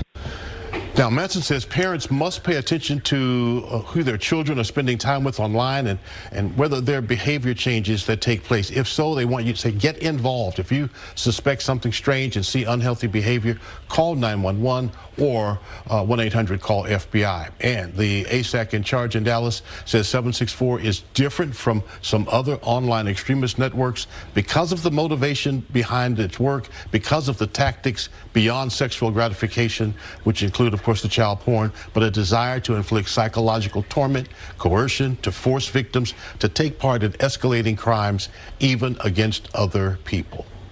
The FBI. Man, this is for educational and research purposes only. Man, say the boy started this since he was 16 years old, 14. Man, hold up, man. What in the world? And then he out here all on the gaming line, online. And then let's talk about that online. Man, we don't do no scamming. We don't know how to scam. We don't know how to scam. We don't know how to no, don't get it wrong. We do have some scams. Don't get me wrong. We done learned that, but we came late in the game. Don't get it wrong. I remember Scam God and all that. And like, hold up now. You know what I'm saying? I ain't finna be acting like I'm oblivious to things like that. But what I'm saying is like when it also come to a big scale too. You know what I'm saying? Like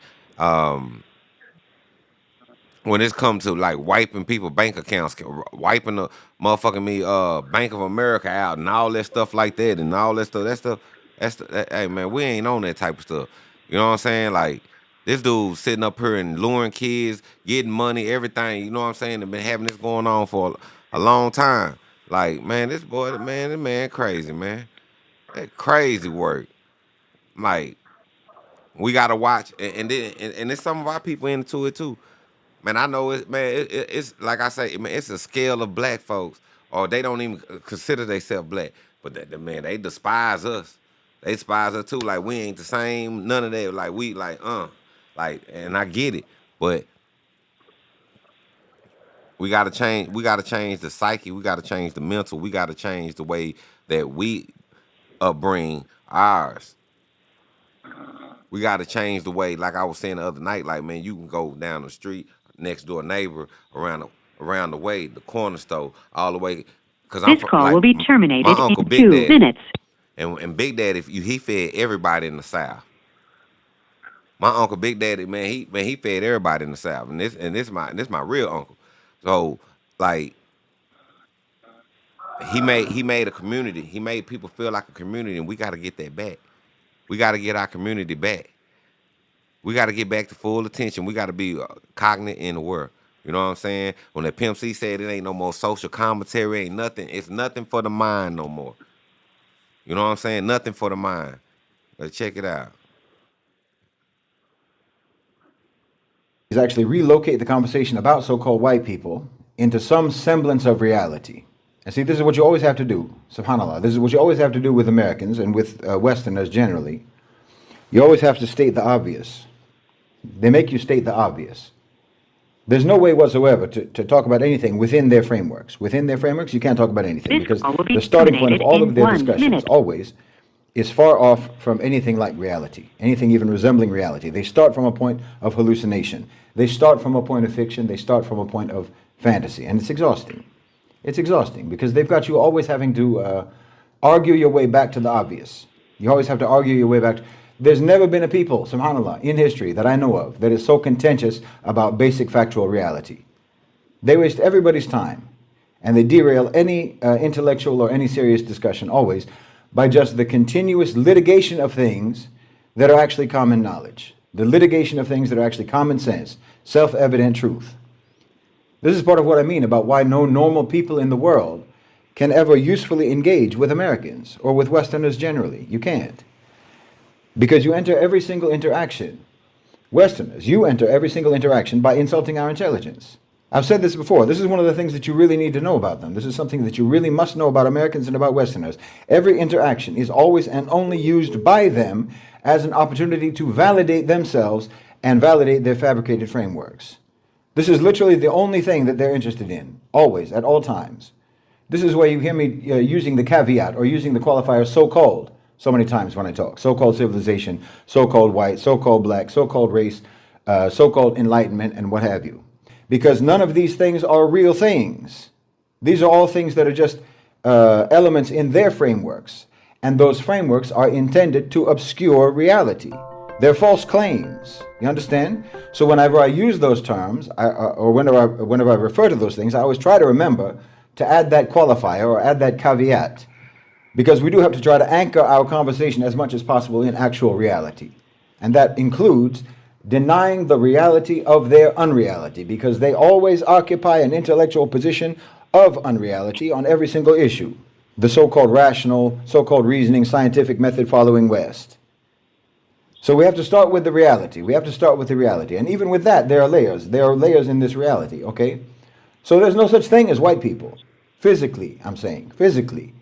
You know, I remember reading the transcripts of Stephen Biko's trial, and no one said it better than him. White people, physically, are generally pink more than anything else, or beige maybe. Well, I've been telling y'all the whole time, pink people. I've been telling y'all. I've been telling y'all, pink. I just said beige, pink. You know what I'm saying? Like, hold up now. So be using that pink word. But how long I've been? Well, I've been saying pink forever. I've been saying pink since I was a teenager. So like that makes it pink. Pink. So-called black people are just different shades of brown. I mean, I know it might seem pedantic or what have you to mention something like this. It might seem petty to mention this, but again, let's try to bring things back to reality. What does Shahid Bolton mean when he say the origin? That it's obvious that white people are the origin, that everything started with the whiteness. No one was ready for what just happened. I'm saying, see how them, I'm telling you, even them Africans be on our stuff, boy. Say every time I look down the timeline, the Africans, I always got something about the black stuff going on. I'm talking about eating off of us, eating off of all the stuff. The CDNS 2.0 solves it. A single prompt can control the entire outcome. I be on YouTube, be like, man, hold on, what? In actual white, black and white are opposites. So there's an embedded implication when you talk about people being white and black. You understand me? So again, I mean, I'm sorry, but this is what I mean. This is exactly what I mean. Their frameworks are layer upon layer upon layer of dishonesty and unreality. I wouldn't have to pick apart so much if there wasn't so much to pick apart. You understand me?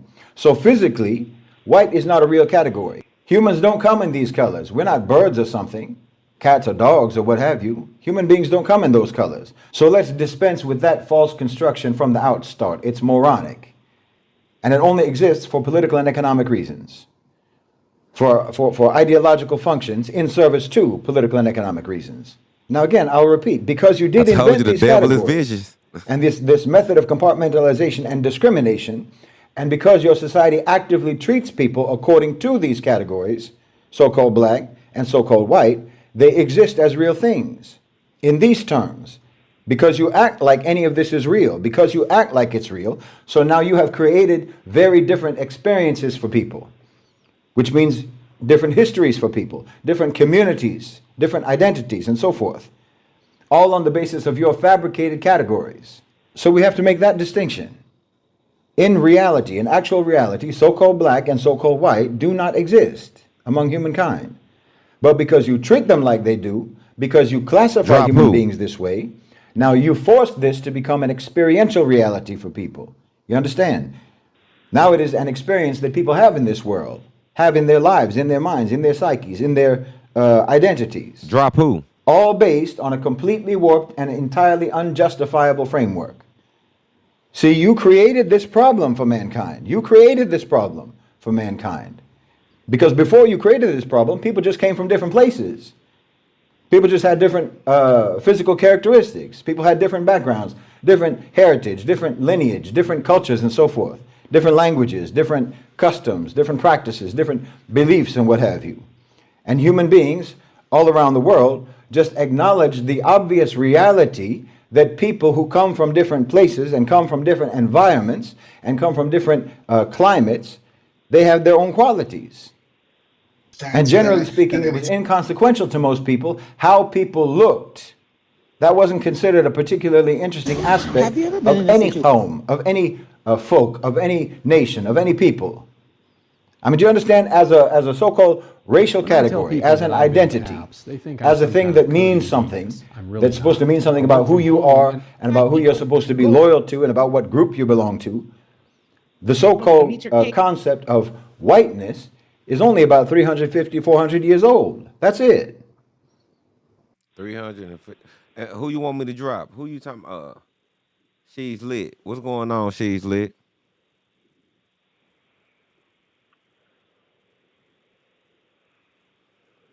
Let me see who she want me. Who she talking about dropping? We ain't tolerating no disrespect. We ain't tolerating that disrespect. Who you want me to drop? Where my moderators at? Ain't got no moderators in here tonight? All right, that's cool. She said drop what, man? Let me see.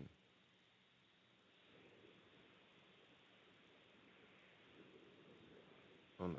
She ain't said nothing. I don't know what you're talking about. All right, here we go. That's the whole lifespan of this supposedly fundamental, self-evident category of human beings. 350 years, maybe 400 years or so. I mean, in the full scope, in the full sweep of recorded human history, that's nothing. I mean, yes, of course, like I said, people would notice lighter or darker complexion. They would notice that for as far back as people had lighter or darker complexion and eyes to see it with. But it wasn't a source of identity. It wasn't a source of categorization or a reason for categorization. And certainly not anything hierarchical. It was not a racial, so-called racial concept. Goofy. Like there was no pan-European white race or something. That didn't exist. But he telling us the truth, though. I'm going to tell you that right now. You know what I'm saying? He telling the truth. I'm going to tell you that. You know what I'm saying? Like, a lot of people don't want to hear that stuff, but that stuff telling the truth. You know what I'm saying? Like, hold on, let me. Like they put you in a whole nother mind frame, you know what I'm saying, of what's going on. What you say? Talking about dropped in. They say, thank you, Shay. I promise I'll come in peace. You'll come in peace.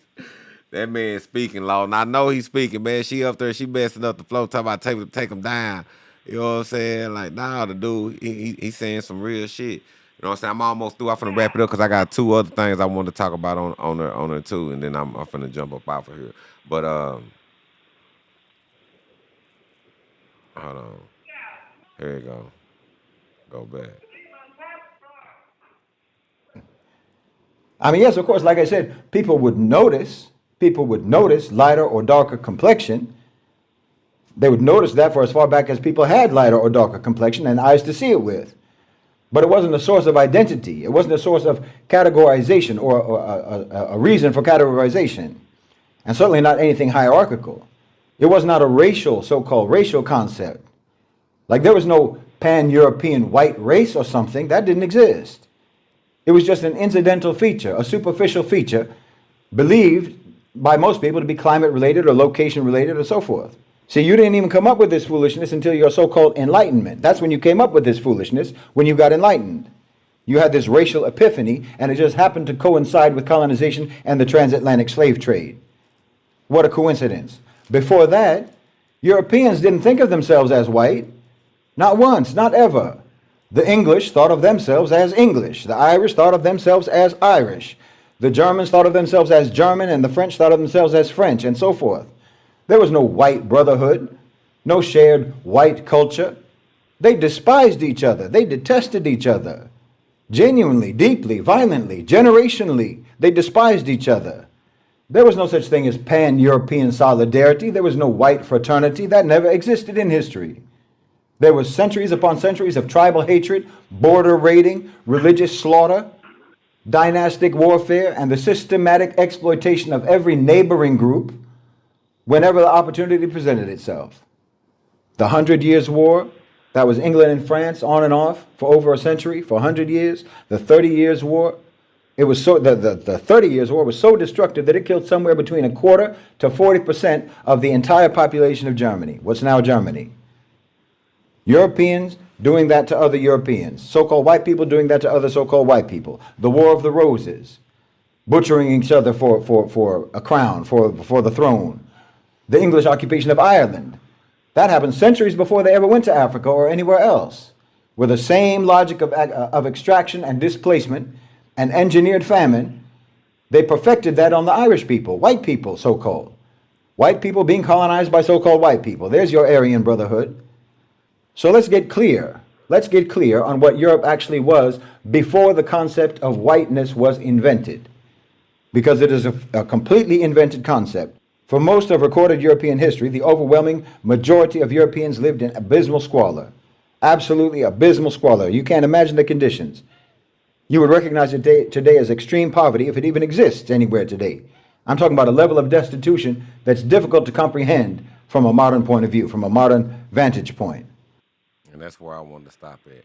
And I want you to let you know, no matter how truth that is, you go around here standing in your truth, how it is, these people will lock you up. They will lock you up. They will lock you up and think that you crazy or something. And when they know they on here, this is really good. I really need my son to hear this. Right. You know what I'm saying? Like all of our kids, you know what I'm saying, and all of our brothers, sisters, all that, we all need to hear this and start really changing our mentality. And why I say unlearn what we learn and relearn, because they got us trapped. They got us trapped. Like he was telling you in the beginning of this video, the language and all that, is no way you can combat or fight against it, because it's already entangled to where it ain't nothing but destruction. You know what I'm saying? Like that's crazy work. That's crazy work. Hold on, look. Hold on. He did say this one last thing though. Y'all do gotta hear The great thing about the Google Career Certificate is no experience is necessary. We are teaching. Y'all do gotta hear this one last thing he do say. Because like when I'm riding and stuff, or when I'm chilling, I'm trying to unlearn certain things. When I'm sitting up here, y'all sit up here, people criticize me, people go all down, feel some type of way about me because I be, they be like, why you be on there with a key woman and why you been this? See, and that's our problem. It's okay for them to heal and help their people or to correct something, and you know what I'm saying, or to help somebody grow, you know what I'm saying, no matter the position they in, no matter what they are. Well, we'll sit here and then they'll just dog my name, everything like that. Oh, Lawton gay, Lawton this, Lawton that, Lawton he CI, he that, but like, man, nah. See, before you start pointing that finger, you gotta get to know a person. You don't know what my mind frame is. You don't know what I do. You don't know what I'm capable of either. You know what I'm saying? Just because we on this box right here. You see what I'm saying? See, this box got everybody head fucked off. I'm gonna tell you that much. This box have you This call will be terminated thinking you in 2 minutes. or you doing something that you're really not. Let's just be real on that. You know what I'm saying? Like, but they don't understand it. You see, because that's what you call that mirror effect. And that's what we say, mirror, mirror on the wall. Who the dumbest of us all? You know what I'm saying? So that mirror dangerous. So that mirror say people don't understand where that mirror came from and what that mirror is actually about. The reflections. Something serious, man. But check them out, man. Check them out. Hold on, here you go. Point. Medieval European peasants, and peasants was most of them, the vast majority, about 4 out of every 5 people was a peasant. They lived in a one-room hut. Dirt floors. They shared it with their livestock. Literally. This call will be Their animals slept in the same space that they slept in for warmth. Sleeping with your goats and sleeping with your pigs. That's your history. The average life expectancy at birth was in the mid-30s. Half of all children died before the age of 5. 1 in 5 women died in childbirth. Famine was absolutely common. It was routine. The Great Famine of the early 14th century killed 10 to 15% of all of Europe's entire population. Then the Black Death came, the bubonic plague. And that took out another third, or some say up to a half of the population of Europe. This is the conditions that they came from. So understand the real history of the people that we're talking about here. Okay? There was never in history some kind of block of so-called white unity or white fraternity. Nobody ever thought like that. Nobody had anything even remotely like that in their minds. And during all that time, by the way, the church, your church, they owned up to a third of all the land in Europe. The aristocracy owned almost everything else. And the peasants worked the land. They couldn't leave the land. They had to pay tithes to the church. They had to pay taxes to the feudal lord. They couldn't leave the land. They couldn't even get married without permission. What your grandmama used to do? What did we do? Pay them tithes. And then and if your lights or anything go off, you can't pay no rent. Ain't no church coming to save you.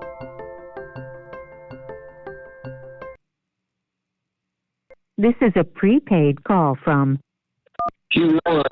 Your call has been accepted. Yeah, ain't no church coming to save you. You pay them tithes all you want to. Listen to them, the peasants paying them taxes and the tithes. Yeah, but that's what they tell you in the Bible, right? To pay your tithes, right? But they say it's in the Bible.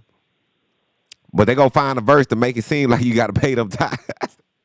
It's a mind game. It's a mind game. And you got your granny out here paying them tithes. Ain't no church gonna save you. Ain't no church gonna come here, nigga, gonna pay your rent. Ain't gonna do none of that. But I bet you, I know one thing and two things for sure, nigga. They gonna preach at your funeral. They gonna bury you. They gonna put their hands on you and say, they can heal you. I bet you they gonna follow you and tell you to come to the church and get the word. And don't get me wrong, you got some guys out there that do good deeds. But when it comes to something big, watch them turn. Watch they turn on you. Watch they always judge you. And it always be the ones in the church, boy. It always be the ones in the church, man. You gotta watch some of them. Not all of them. But some of them, I don't know. Yeah, dirty bitch you. They were literally legally bound to the soil. Not metaphorically, legally bound. You were a serf. You were a serf. You came with the property. You understand? You came with the property. If the land was sold, you were sold with it. That's your history. You weren't human beings. You were farm tools. You were instruments. Instruments for other people who you would later classify as white, but who did not see you and who did not treat you in any way whatsoever as equals. They didn't even treat you as human beings. They didn't treat you as people. White on white subjugation. White on white predation. That's the history of Europe. That's the history of Europe. White on white violence.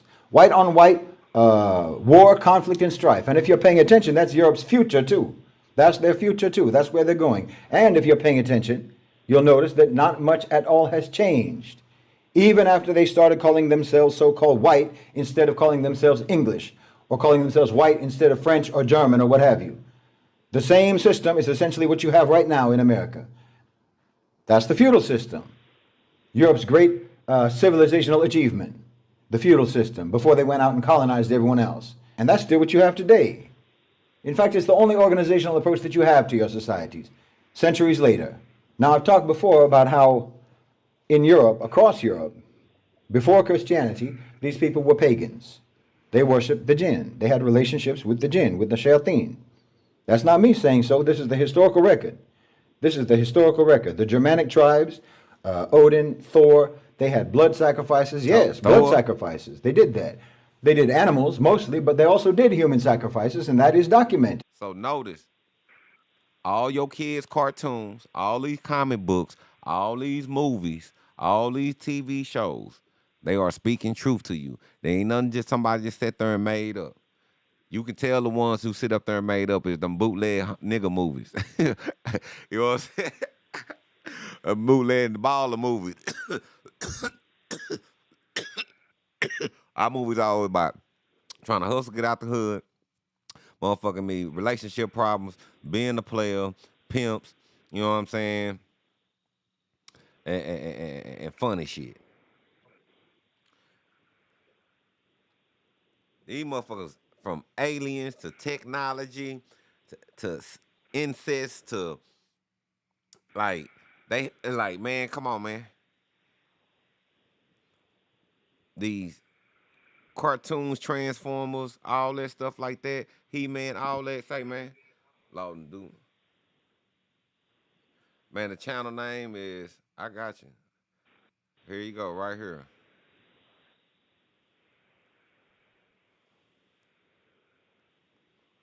There you go, right there, Boston. You know what I'm saying? And he be on a lot of channels. They be clipping him up. You know what I'm saying? They be reaching out for these clips. And it's just the icing, man. I got so many people I listen to that just be going hard, and it be the people here in America. It be people right here in America. They sacrificed human beings, the Norse people too. Seasonal ritual offerings, that included humans. The Vikings and whatnot. We all know they used to hurl old people off of the mountaintops. When they got too old, they'd throw them off a cliff. You had the Druids among the Celtic people. They had these large... But a nigga say you get old and nigga just boot you off the cliff. Just boot. Nigga just boot a nigga. Damn, he say nigga, you get old, nigga just boot you off the cliff, boy. Woo-wee. You know what I'm saying? You welcome. You know what I'm saying? You welcome, godly. Wicker structures into which they would put human beings, and they would set them on fire, burn them alive as offerings. Oh, these were brutal people. And that's why I be telling my mama and them, my uncle and all that, man, I ain't cremating you, man. Who thought about burning the body? Where you get that idea from? And you just want to sit in the room to smell fresh. I remember when I went to go cremate my cousin, man, and they had us to go see the body. It was all bloated and everything inside of there in the crematory. And the smell in there, you just like, it was just like, God. I'm like, man, I'm talking about like, it was like, damn, it was unbearable. I mean, you know, I was like, man, I had to hurry up. I'm like, damn, I'm holding my breath. I'm like, damn, I love you. You know what I'm saying? Like, they got them in just a regular old box, you know what I'm saying? And then they just throw them up in there, you know what I'm saying? They waiting, they looking at me. They got on the suit and everything, and then they just hit that, they drive them in there and just hit that button. All you just see is just poof. You know what I'm saying? And I'm just like, damn, you know what I'm saying? Like, what the fuck? You know what I'm saying? Like, nigga, like, man, say, boy, say, here we go. The devils that they worship commanded them to do all sorts of heinous things. This is the history. The days of the week in English still carry the names of their pagan gods, the Germanic false gods. Wednesday is Woden's day. Thursday is Thor's day for Thor. Friday is Frigg's day. Saturday is the Saturn, the day for Saturn. Your calendar is an artifact of your mushrik satanic history. You can't deny it. And Christianity, when it... And you wonder why motherfuckers be demonic instead and try to stay holy or have demonic thoughts. Because nigga, we in a demonic circle. We never got off the Ouija board. Let's go. When it came to Europe, it did not actually displace any of this. It adapted to it, or rather, it got adapted by it. European Christianity is very foreign to what they practice in the region where Nabi Isa, where Prophet Jesus actually lived. I mean, calling their religion Christianity is like saying that Pat Boone's version of Little Richard songs sounds the same. You still had idol worship. You still had polytheism, praying to Mary, praying to saints and whatnot. Your pagan festivals got Christian names. Your pagan sacred sites got churches built on top of them. And the folk traditions, the charms, the hexes, the magical beliefs, the nature worship and whatnot, all of this persisted for centuries underneath the official religion. And then they do it with your food too. McDonald's. Do you believe in magic? Everything magic. They made the girls go crazy with all the My Ponies and shit. Everything magic, nigga. Goddamn me, motherfucking Cabbage Patch. Magic, nigga. Motherfucker just come out of fucking cabbage, nigga, and come out as a baby. Goddamn me, they was just showing you magic. They made you believe. Do you believe in magic? Casting spells, casting spells, casting spells, casting spells. Why? Televising us. Giving that screen and televising us into that program. Like I told y'all, everybody gets their life from TV shows, movies, the books, and then their environment. And then they become that Cabbage Patch dog. Motherfucker. No, I'm just playing, but no, I'm being real now. But nah, for real, they become that. And everybody go out in the world and try to make that magical dream come true.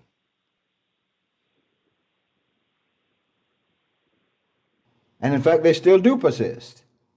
You have to take note of that. It's very important to take note of that. I told you before, you know, people talk about China, people talk about India or Egypt or what have you, but Europe probably has the longest continuous congruent culture on the earth. They have been incredibly resistant to changing or developing. It's astonishing. Whatever comes to them becomes like them, or else they'll fight tooth and nail against it. This is a culture that cannot be reformed. It cannot be reformed. It can only be papered over. That's all they've ever done. They rebrand, but they don't change. There's only ever been cosmetic changes to that culture. And this is extremely important for you to understand, because it's a serious mistake to think that so-called Western civilization is a modern thing. People think of it like that. People think of it like that, as if Europeans just suddenly sprang forth as a totally changed people after the Dark Ages.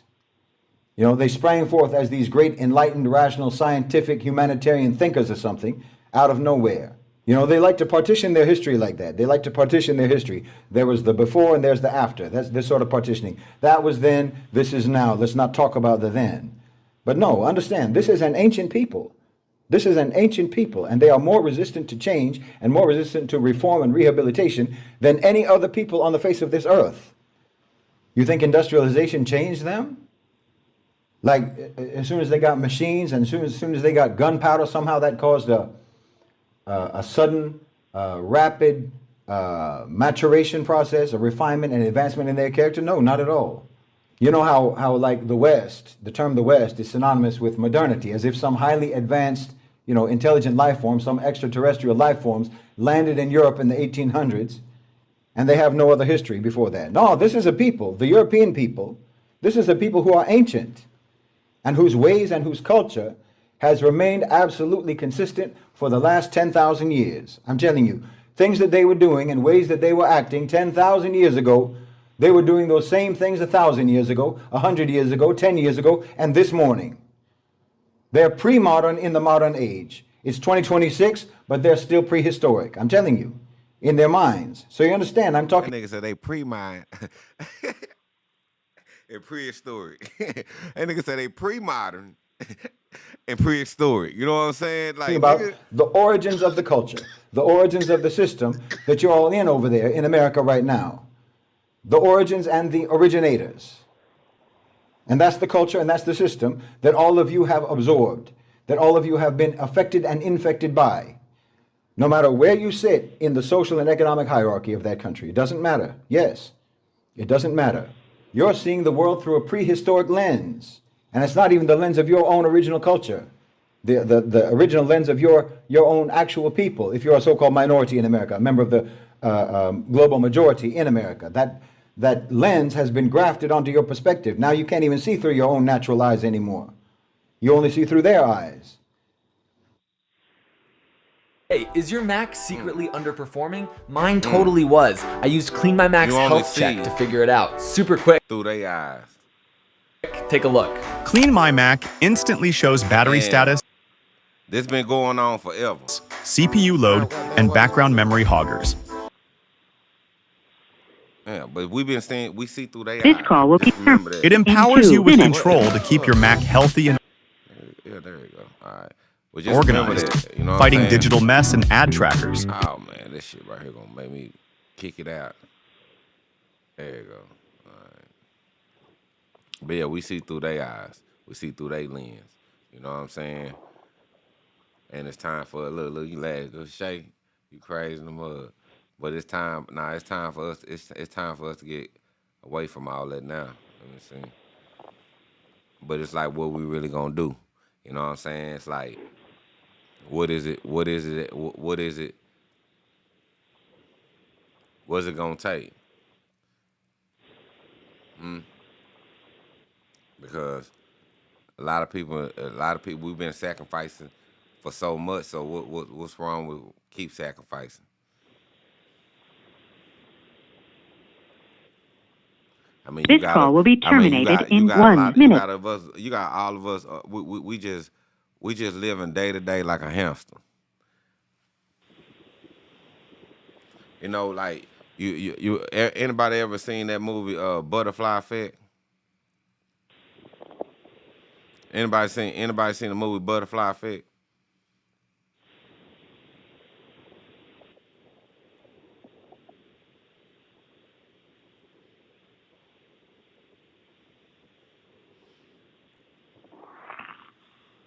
Yeah, that's what we do. We in the butterfly effect.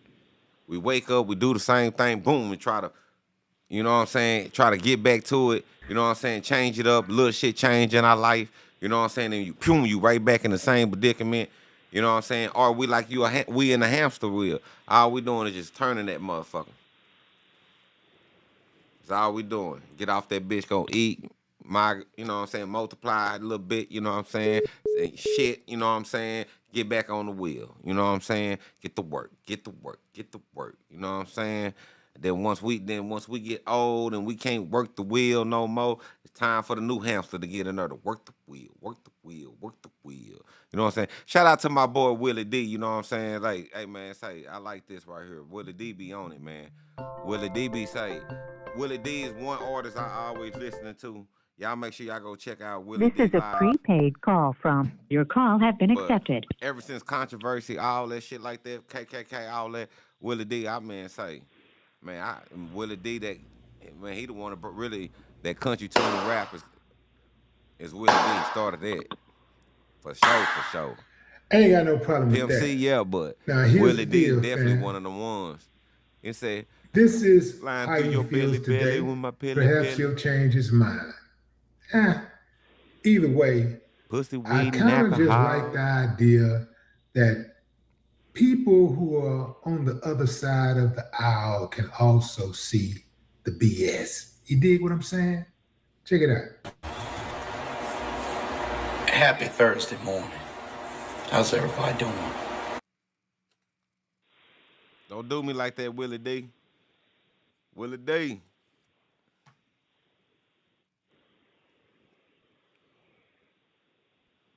Oh, no, nigga. The fuck going on?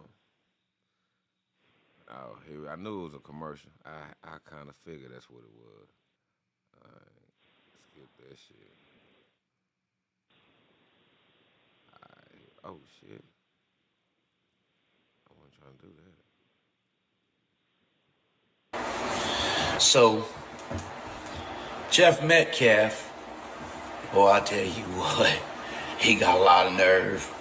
I'm not going to sit there and say what I now know to be a fact, but I'm just going to say this. I got you, Hoss.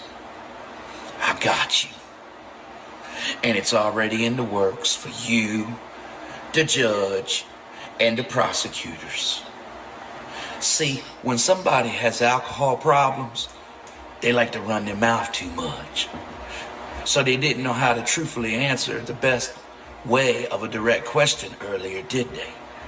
Mr. Metcalf, you a racist also. I heard everything you said. What kind of military veteran you call yourself? Let me tell you something, Mr. Metcalf. Back in the day when I was in the Army, and I knew you was who you are right now, and who you've always been, I'd have whooped your ass. You got a lot of nerve to be talking about African-American people like you just did a while ago. Hey, Sarah Fields, you got a lot of nerve to be sitting with that man, or however y'all did your interview. But that's all right. I've already made one important phone call to a very damn good friend of mine in Texas. Now I want to ask a question. How the fuck did this incident take place in Denton, Texas, but the trial was moved to Collin County? But that there was never a change of venue filed in the case. Oh, I know why. It's called that fucking redneck fucking judicial style shit down there. Because see, I'm just gonna tell y'all, the photo floating around with Metcalf and you know who, that shit ain't fake. That shit ain't AI. I can't tell you how I know for a fact right now. But I'm gonna tell y'all, this shit's for real. This shit is some serious shit. They never filed for a change of venue. No. That case was to be held in Denton County, Texas, not Collin County. But I'm gonna tell you what's up. When the dad of the person that lost their life is friends with somebody that's very good friends with the judge, Roach, and good friends with the prosecutors, where the fuck you think they moved the case to for? Why you think they put the case in the other county? Turns out you should never sue the driver who crashed into you after a car accident. There's a much better way you could get. Just for clarity, fam, there was some discrepancy about where the case was or where it was supposed to be. Denton County, County,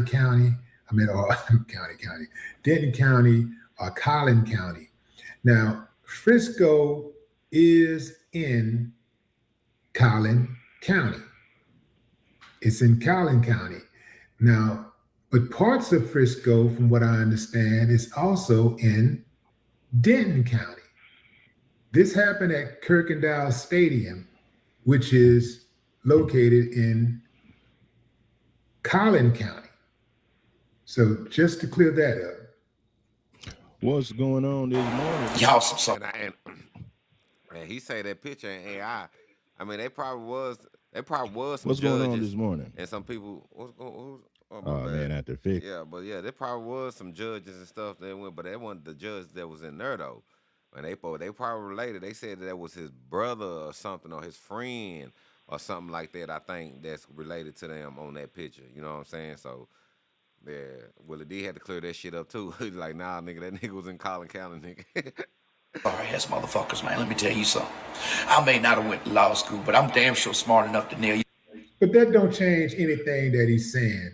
The whole thing was a big old railroad. I mean, this is just one item on the tape. Your ass is to a blackboard.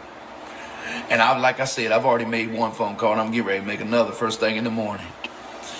It doesn't matter whether or not he may have committed manslaughter. What matters is this kid never fucking got a proper procedural due process trial. And he's got a judge, he's got prosecutors faced with him. Why, they friends with a dad's friend of the deceased. What the fuck? In case y'all didn't know, Metcalf does not have to be friends with the judge and friends with the prosecutor. Just him being friends with someone that's friends with them. I wonder if there's any photos of them all having beer together and playing fucking golf too. But I'm gonna tell you this. Cell phone data. Goddamn. Who was at whose place? AG1 Bob. Bob Who is was in the goddamn building. Sync, y'all. Tell him with their cell goddamn it. phones I right said around each goddamn other. tell him. Fucking. That means y'all railroaded this kid, and you even moved it from one county to another. The goddamn Repub. I never knew that it was Denton County. I just knew that they called it Frisco, Texas. I never looked at the county. I ain't know what they called it. I ain't know they But called I it. always knew that it was Frisco, Texas, where the incident took place. Yeah, Frisco, boy. That's Denton County. That's not Collin County. No, it's Collin County. The incident took It's Collin, place brother. in Brother's Collin. Not Collin County. No, it's Collin, brother. Brother. That's crazy. No, brother, you crazy. But you But talking again, true, though, y'all, but they you were crazy on supposed that to part. have But let's get back. Texas State Police immediately investigate. When have we ever seen something go down at a school where you only have local police involved? A lot. At my school, I got a lot of local police in my school, dude. Tell Monday what you need. Bob, We're creating an agent and naming him. Damn, key Now one. let's give him context. But my I'm giving homeboy, he's Tony on access to something, the but he's relevant tripping right boards now. that He probably say drunk a Brand- little bit of the grandpa uncle juice, you know. But we get back to it. Shit. This shit's fucked up. I know it's fucked up. It's all fucked up. Everything's fucked up, nigga. You know, if I didn't know any better, it made me wonder if all this wasn't done on purpose to try to make a huge divide coming up to these elections. Yeah, it's a divide. It's been a divide. But I'm gonna tell you this. What? I seen everything Metcalf said. What did you see? And I'm just gonna say this too. Oh, goddamn. He got fucking recorded for everything he said. He was recorded for it all. Fucking right. Mello was moved to a different prison because they thought another prison was not safe enough for him. Look it up. He was moved to a different prison tonight. Y'all, please pray for this kid. Fucking A. And so many of you fail to understand. It's not that we don't have passion for the loss of life. Yes, But we bro. have a right to feel that this kid deserves proper, true, adequate justice. Fucking right. Fucking And I right. have a reason to believe that the defense attorney trashed the case on purpose.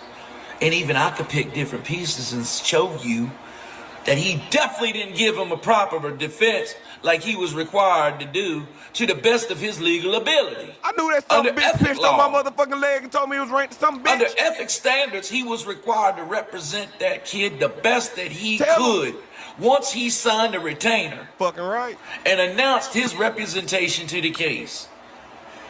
There you go, Dean. Well, goddamn. See, Dean? No, my name Bob. Y'all pass it out there to Dean for me. Bob. Get it to him. Let him see this video. I'm not as damn legally dumb as you thought I am. Or that you try to tell people. Now remember, fam, Shit. the defense attorney only called one witness during sentencing, and that was Carmelo's mother. Just one sentence, just one. And a guy is on the line, his life is on the line for 5 to 99 years, a 17-year-old kid, rooted in the community. They call one person to plead for mercy on his life. One person. They only called 4 people during the actual trial. Not they, but he only called 4 people during the actual trial. And no expert witnesses. Didn't fight for the video that's out there to be aired. Didn't call into Austin Metcalf's violent bullying history. Documented. None of that. Oh, he absolutely sold him out. Absolutely. So, That nigga gonna bomb down there and make you tell me I don't know Also- sold him out, man. as far as the DA is concerned, I can't believe that boy didn't know the that DA entire office is being had no damn support. sued God damn it. for discrimination, sexual assault, intimidation, and some other Goddamn things. assault and shit. Yeah, the entire DA office, including the lead prosecutor and the DA himself. That goddamn DA Yeah. and that goddamn prostitute, man. That goddamn Now, DA and that goddamn back prostitute. to That goddamn Carmelo's prostitute. lawyer. Goddamn. I got some information on him. Yeah, I've got to hold on to it. I'm going to give y'all too drop much that at goddamn one time. information on that damn But DA and that yeah, goddamn prostitute. I got some goddammit. information. I'll Let probably me share see it. it, I'm going to share it goddammit. I tomorrow. want to see the shit. Yeah, I've been holding on to it for a couple of days, but I'm going to share it tomorrow. I got some info. Let Bob see that on goddamn him shit. That's going to I make wanna you see that say, goddamn shit. yeah, he absolutely sold Carmelo. Oh, he did, huh? I could have provided a way better defense for Melo than this bitch that represented him. But somebody's got some serious explaining to do why they moved this case from where the incident took place. Somebody's got some serious explaining to do how the judge and the prosecutors are friends with a friend of the fucking dad of the deceased. This is some trashy, shady shit. Goddamn don't trash. This ain't down right. trash, shady shit there. This ain't right at all. Right. It ain't right. Not here in America, these United States, it ain't right. Fucking America. The judicial system Not in America. was Fuck the formed goddamn to protect your rights, Fucking American shit. not violate the motherfuckers. Motherfuckers. I don't care what color you are. You're equal to the same protective due process as every individual. I told you the goddamn devil, man. I told you the devil, Even if you're fucking guilty, goddamn you devil. still are entitled to your full procedural due process. And as I sat back and watched this case where I kept my mouth shut from way back when the incident happened, and I was with Melo back then. Yeah, I love you too, Shay. I got kicked out of Alive. I got a real good friend of mine who lives across the Bay Bridge that was mad at me, but she knows my character. She stayed friends with me. And I respect her and her family as well. Right down there in the trailer park. So I was with Melo back then. So anybody want to try to say, oh, he's race-based, whatever the fuck you want to call it. I don't need followers on this motherfucker. I can tote my shit just fine. My followers went flying up when I started doing my karaoke lives. So you can go on somewhere with that bullshit, Dean. But the bottom line is this. I don't see color. I see true justice for all. Goddamn. I know how to take the feelings out. I know how to take everything and put it aside and look at a case. So you colorblind. And when I see that I feel a kid like this is being railroaded as bad as they did him. I mean, these motherfuckers even turned around and locked him up the same night with sentencing. Do you say they didn't let him get a one-night good night's sleep and a meal the next day before they come back to court? No, hell no. The judge calls everybody back to court last night. Okay. Or the night before because we're in Thursday now. Y'all some straight up bullshit. It's Saturday. Straight up bullshit. It's Saturday. Nigga, it's Saturday. And then you wonder why the African Americans out there are so fucking pissed and angry. Hey, you know what, African Americans? I'm not so sure about my Trump support anymore. I'm really not. So I'll tell you what. Go vote for that Tyler Rico and get rid of them fucking sorry ass Republicans down there. Because Greg Abbott and them knew that this judge was required to recuse himself. You're saying some good shit, but you're still fucking it up, Willie. A governor has way more power than one may think. Greg Abbott was required to make him step down because guess what I found? It was announced way back then about a potential conflict of interest. And the judge refused to recuse himself. But nobody knew about the prosecutors being friends with the dad's friend.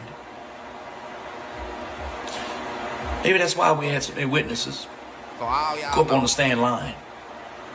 You ain't supposed to tell the Man, I'm gonna have y'all's law degrees fucking stripped from you motherfuckers. Oh shit, you done told all the secrets.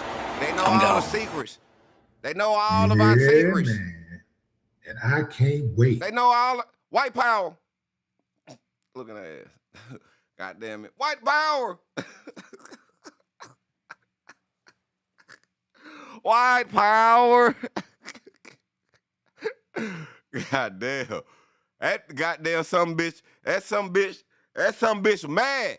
That some bitch was mad, goddamn it. I tell you, that some bitch was like, goddamn, look at her. Look, I'm a lawyer, nigga. I know I'm coming down there. And I'm stripping all you motherfuckers. I got a friend in Texas, and we're plexing. Ow! But I love it. You know what I'm saying? Y'all like it. I love it. Goddamn me, shit. You know, man. I say, look at this.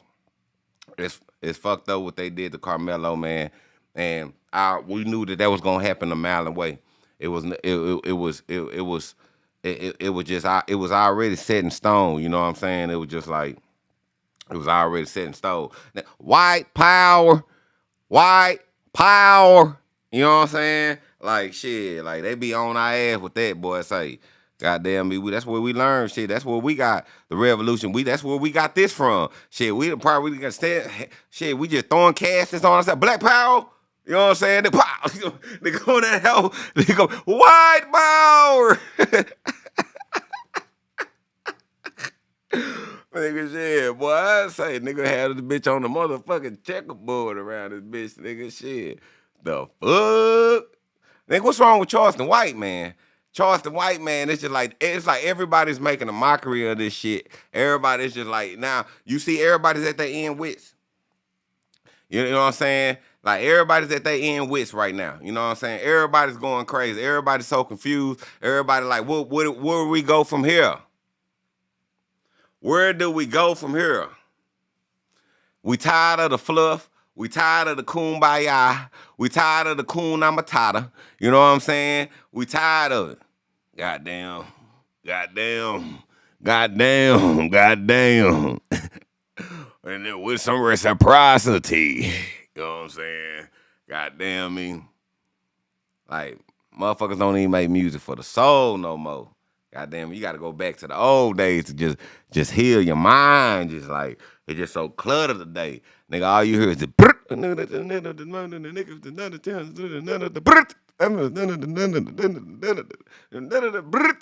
goddamn me. Then the one, what's the white boy name, man? That was a rapper, man. He had the hot sauce on my pork chop or hot sauce, you know what I'm saying? Whatever.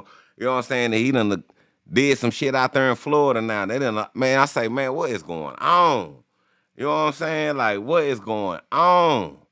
Like, man, say, all I say is, you know what I'm saying, you need to be more like Cheech and Chong, roll up the Green Street and hit a bong. Like, yeah.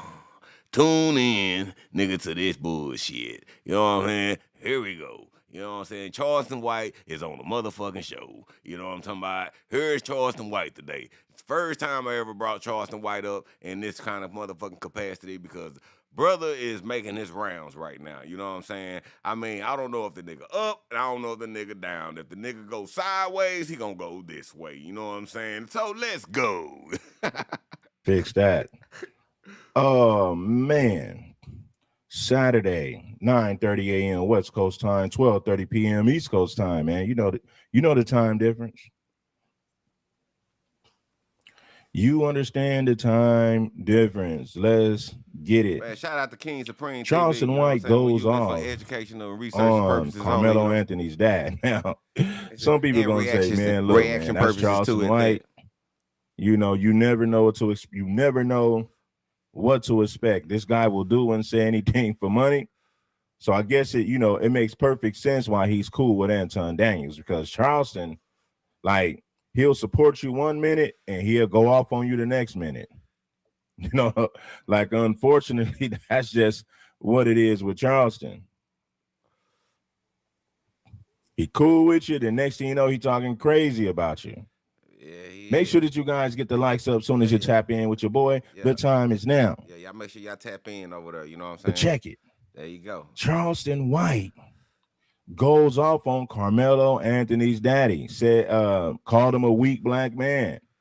Saying that he doesn't stand for anything. He's too weak. That damn. He rather work with Austin Metcalf's daddy. White look like a rat. Carmelo daddy, but he's the most smartest. He's weak. He switched it up, talking about guy out there. He's not a leader. Or something. Listen, you remember back in the days. Y'all remember back in the days when they called a man henpeck. Well, that's another word for a simp. That's just another word for a simp. Henpeck. Like, if somebody over 60, I'll say over 60. If somebody over 60 calls you henpeck, that's another word for a simp. It means that you're weak for women. Women don't respect you. You don't stand on business. You don't have a masculine bone in your body. Oh, yeah, such and such, he henpecked. And, I used to hear the elders in my family talk like that when I was a kid, when I was like 9, 10. And these are like my grandmother. Hold on. What? Tell everybody that you're ignorant. Oh, yeah. Well, yeah, man. Hold on. There you go. Whoa. Oh man, come on. I understand you getting paid. My bad. Shoot, ain't gonna trip on that shit. Yeah. We don't need. They wanted to start another GoFundMe. I said no. I'm not doing the GoFundMe. They want to know after we pay for the pill, will the money go to them? No. The extra money don't go back to you. It goes back to the people who gave it. It don't go to nothing else. The money is for the pill. So, going forward, I am no longer walking with nor associated or helping Carmelo Anthony. His daddy in the way. I don't like weak. I hate weak men. I'd rather stand with a strong daddy like that meth cap man than his black weak father trying to play victim. Now, nigga, your son's still living. Hug him. I don't like weak. I hate weak men. I'd rather stand with a strong daddy like that meth cap man than his black weak father trying to play victim. Now, nigga, your son's still living. Hug him. Send him some books to read. I got the money. Let's start to work on the pill. Anything else don't make sense. Nigga, fuck is wrong with you? So, myself, along with criminal defense mitigation specialist, Shannon Rose, along with attorney Mitch Nolte, we are removing ourselves. Mitch was never on the case, but Mitch said he's not taking the case. Mitch said he's not taking the case. Why? Too many hands involved. They're trying to bring too many black lawyers involved. We don't need blackness. We need righteousness. We need righteousness. We don't need blackness. So the dad done rubbed me the wrong way. Nigga. This is a prepaid call from your call. When I got an email from Mitch Nolte, one of the top attorneys, I didn't get the email. The email was forwarded to me. But if Mitch ain't in, and Mitch won't get in, and Mitch won't take it, it's something stinky about this. And I'm telling the nigga, say, homie, everybody believe you playing for the money, nigga. And I'm starting to believe you using me for it.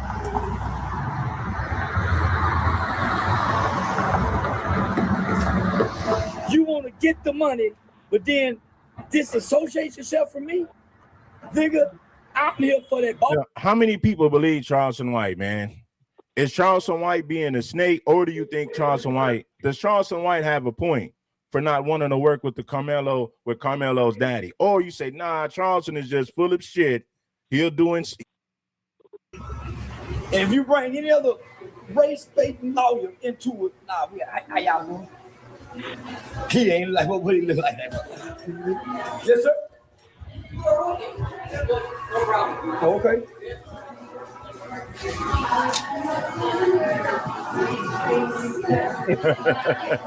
Yeah. So, I'm not in it for the money. Long before this internet thing, I've been working with children, helping children like Carmelo Anthony, helping children like yeah. So now, I hate to have to make this, but it was right. And if we're doing an appeal, the money goes to appeal, not House bills. Not House bills. So Charleston is accusing them of taking the money. Now listen, bro, you just defended them when the white people said they was using the money for themselves. They was misusing the funds. You said white people were lying. You stood against white people. Now you're saying, oh man, they just want the money. He playing for the money. He's a weak man. He don't wear the pants. He let his woman call the shots. He's a weak man. That could be true. I don't know. Charleston said, I ain't giving you this money for bills. This money goes to this money is for the boys' appeal. So now Charleston is accusing him of misusing the money and being greedy. And the daddy is a simp. The mother wears the pants. This money going for that baby's appeal. And if you bring any other, I'm here for your son. And if this money don't go directly to your son's appeal, say they are investigating just who posted the personal information of the judge overseeing the Texas y'all go live up on the bridge. Go apply for food stamp welfare, but you ain't getting this money. This money going for that baby's appeal. And if you bring any other race-based lawyer into it, nah, how y'all doing? He ain't like what he look like that. Yes, sir. So Charleston White is on one right now. I mean, how y'all feel about Charleston White, man? Like, I mean, what you think? You know what I'm saying? Like what's y'all opinion on this, man? What'd you say? Hypocrite. You say he a hypocrite? Yeah, but he do got a valid point though. He do got a valid point though. Like if y'all using that money for y'all benefits, like that y'all out of line, you know, because people send that money to help their boy. Right. You know what I'm saying? But you know, Charles might trying to get some views. A political soap opera. A former Collin County judge convicted of bribery and then cleared in her own courthouse. But Suzanne Wooten isn't finished fighting yet. And tonight she's talking to News 8. What? In our own courthouse? Golly. What be going down in Collin County? It's Tanya Iser. Suzanne Wooten and Wes Wayland have walked the path together. I just didn't know that we'd get through this. For better, for worse, those were the vows they took 17 years ago. This is for research and educational You are my world. purposes You're only. In everything reaction. to me. They've seen each other through the worst of it. It's getting better now that the state's highest court has exonerated Wooten, a former judge, of bribing her way onto the bench. One of the things that probably was the hardest for me, that weighed on me the most, was thinking that I would die and our children would have, you know, a convicted felon as a mother. Last month, she walked out of the Collin County Courthouse, no longer Look how a many convicted views felon. that got. Wooten made history Look in how many views 2009. they got. She was the first woman to defeat a sitting district judge in Collin County. It did not go over well with the courthouse powers that be. I was not who they wanted. They liked my predecessor. She tried to Ooh, ignore that the makeup courthouse pal don't intrigue. thick. She would soon learn the Golly, that intrigue could not be ignored. The Collin County District Attorney's Office launched a bribery investigation. 5 grand juries heard evidence and didn't goddamn indict. bitch, why The that 6th makeup on your indicted face Wooten, like that, her goddamn campaign me. manager, You and a look like couple somebody she hit had you never with a even powder met. pillow. Prosecutors Just claim say, Dave "Poof, Carey and his bitch." wife had funneled $150,000 to Wooten's campaign consultant in exchange for favorable rulings in a contentious damn. child custody case. Judge Wooten didn't receive any money, and Judge Wooten paid all her bills. Bitch, you could have bought It was me the some most beer with that. preposterous Bitch, you bribery could have bought me some scheme beer. I had ever seen. It was just a legal fiction. Wooten made no rulings in the case. She'd recused Damn, she herself look within like a months powder of taking the glaze. bench, No, partly because one of the unglazed lawyers donut. had been her campaign treasurer. Wooten was stunned on that day in 2011 when the jury convicted her. I just stood there and thought, I cannot believe this is happening. Prosecutors gave her 10 minutes to decide. Take 10 years probation and forgo her right of appeal. Oh, she or like that let the motherfucking jury movie decide. Powder. If I didn't have my husband and my children, I'd have said, yeah, bring it. I'll go sit in prison. I'd be fine. Eventually, I would be fine. My family would not be. Her judicial portrait was removed from the courthouse. When she Her stuck her name face in stricken that from the pipe. county computer Hello. file. Yes, they decided, well, if we take her portrait and throw it in the trash, we erase all the electronic records.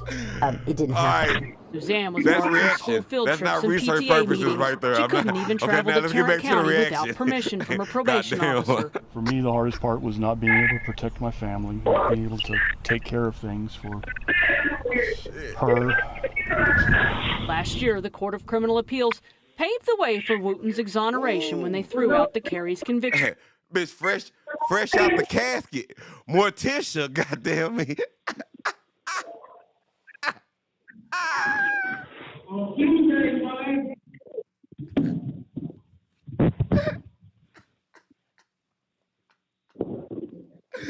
Goddamn me. That's the motherfucking Undertaker mama, nigga. For the longest time, I saw this. Now I'm starting to feel a little better. It's still not there yet. It's not even yet. Wooten's planning to sue the people who prosecuted her, contending she was maliciously prosecuted.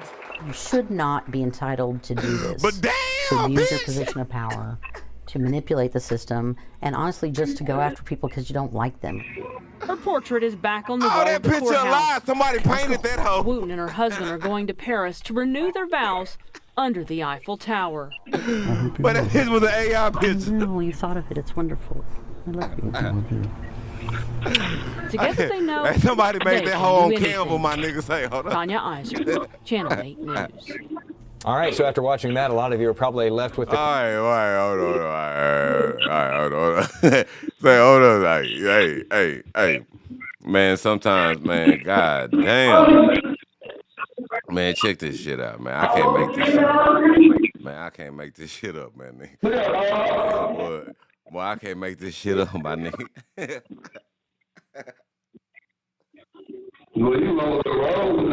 Man, I'm over here road, man, say, hey, tonight is that night, my nigga. You know what I'm saying? Because now it's up to us. It's up to us now. What we gonna do now? All the proof is in the pudding. All I'm doing is just running the timeline, just going down years and probably a year ago, 9 years ago. I'm just running it down. You know what I'm saying? Like, should we just taking a little history course? You know what I'm saying? Because you got to realize when we was going to school, the Collin County Sheriff's Department and the FBI say they are investigating just who posted the personal information of the judge overseeing a North Texas murder case online. It's called doxing, posting someone's private information like their address or phone number without their permission. Now, the victim here, Collin County Judge Angela Tucker, who's overseeing the Carmelo Anthony case. He's the 17-year-old suspect accused of murdering fellow teen Austin Metcalf at a Frisco ISD track meet. Now, doxing a judge is a crime, and authorities say they will prosecute the person responsible. Time for Man. The Collin County Sheriff's Department and the FBI say they are investigating just what they got going out there, man. Like, what's going on in Collin County, man? Let me see. Is it soap opera? What's this? I don't want to never go to Collin County. What's this right here? Hold on. What's Collin County? Well, they got some stuff going on out here in the Collin County, man. I don't think that boy got a fair trial. I don't think none of it was fair, despite what the situation that went on. Shoot, look what they got going on over here, man. This is man. I'm what they say in Louisiana. Man, learn me something. Sure, what is it? What, 908? 908? Okay, all right. We got 2 more videos, and come on, man. All that probably a commercial coming up. Whatever. I'll wait till it come up, man. They tripping, man. These boys tripping, man. Like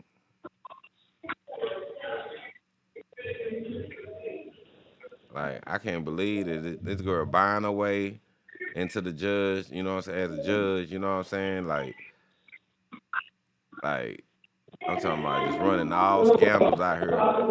People doxing people stuff.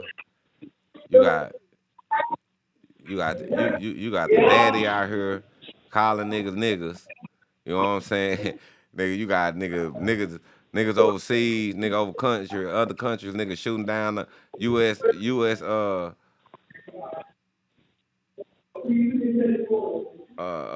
planes and shit. And goddamn me, you got red like nigga America right now, man. Look, USA wars right now. This is all that's all it is. It's all it is right now. Everybody just at war. We're at war with ourselves. I know you haven't. We're at war with ourselves. We're at war with our kids. We're at war with our friends. We're at war with people at work. We're at war at motherfucking just people we don't know. You know what I'm saying? We're at war with the sun. We just at war, nigga. It's all at an all-time goddamn high. You know what I'm saying? You goddamn right. Yeah, I know, goddamn right. Shit. Been behind some of this, but why has this race gotten so dirty?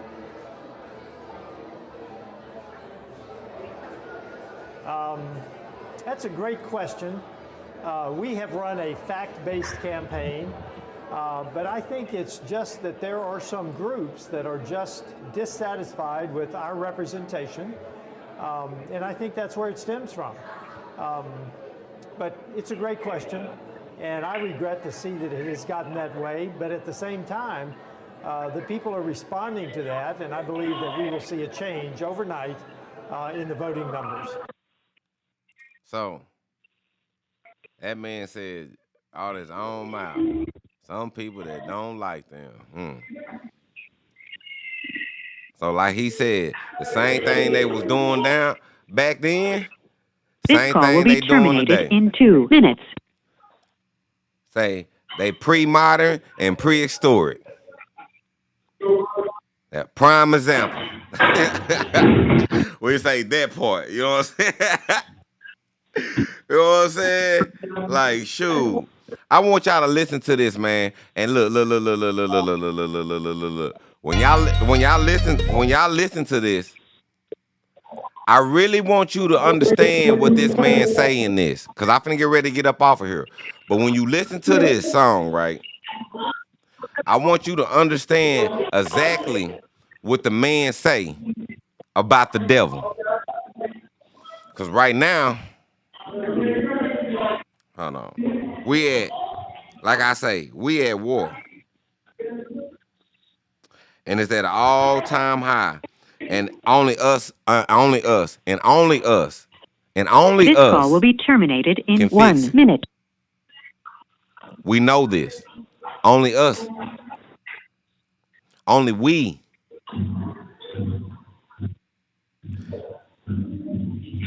I'm telling you, everything is up. I'm talking about everything is lit and everything is all the way the fuck up.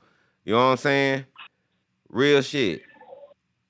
Get to this shit. I want y'all to listen to this right here. My boy say, man. Everybody, man, say, shout out, man. Cardi B stepped up. I say Boosie stepped up. You know what I'm saying? A lot of people stepped up. Man. Yeah, Boosie put like 500,000. You know what I'm saying? On, you know what I'm saying? Say what? Can I ask you a question? What? What about that earlier? What? Say what? Oh man, he hung up. I don't know what he's talking about. He said he wanted to ask me a question. Oh, y'all, he might try to end the night out. Let me see. He might try to end the night out. You know what I'm saying? But I want y'all to listen to this closely.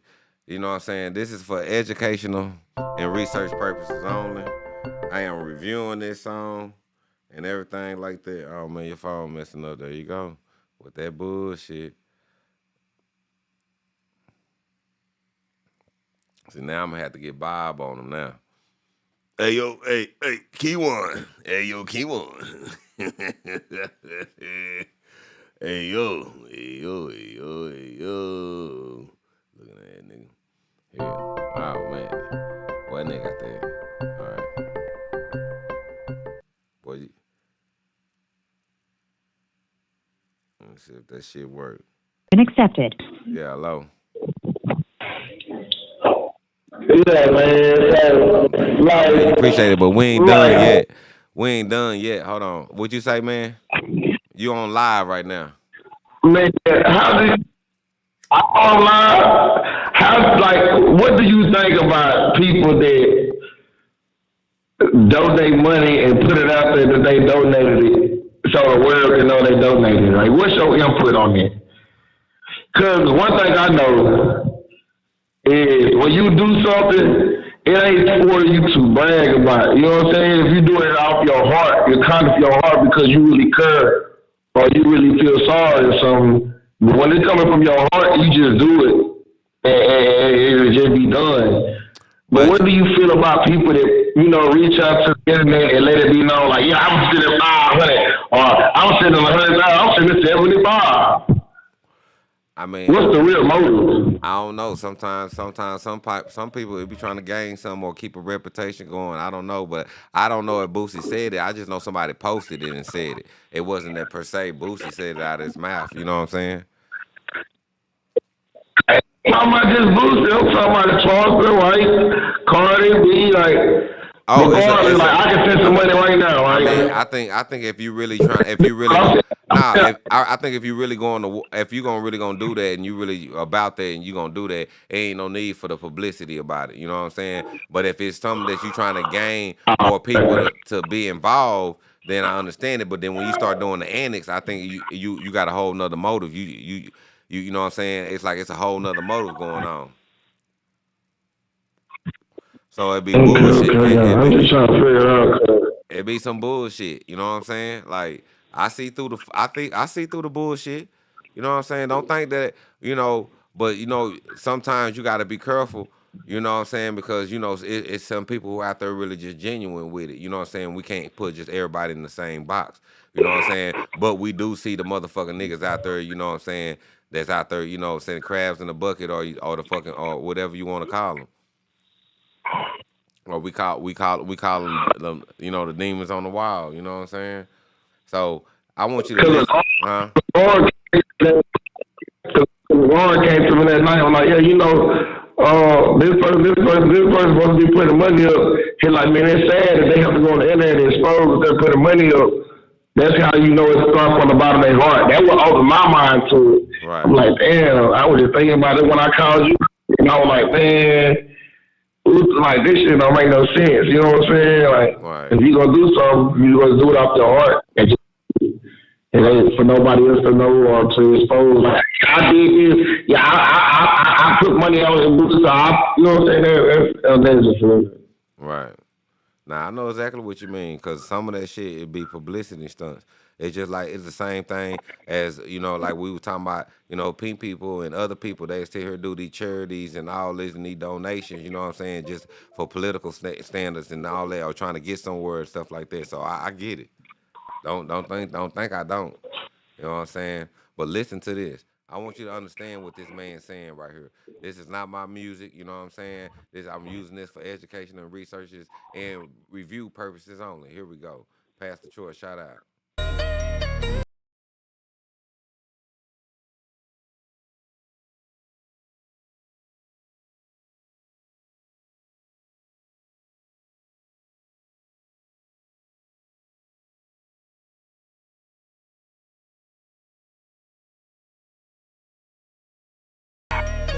And y'all got to realize how long ago this was. But Pastor Troy was telling us then. Just listen.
Might not be the place to go, but might I add, heaven to hell. I say vice versa. Hold on, listen to him.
Said, protect me, devil. I think the Lord is trying to kill me.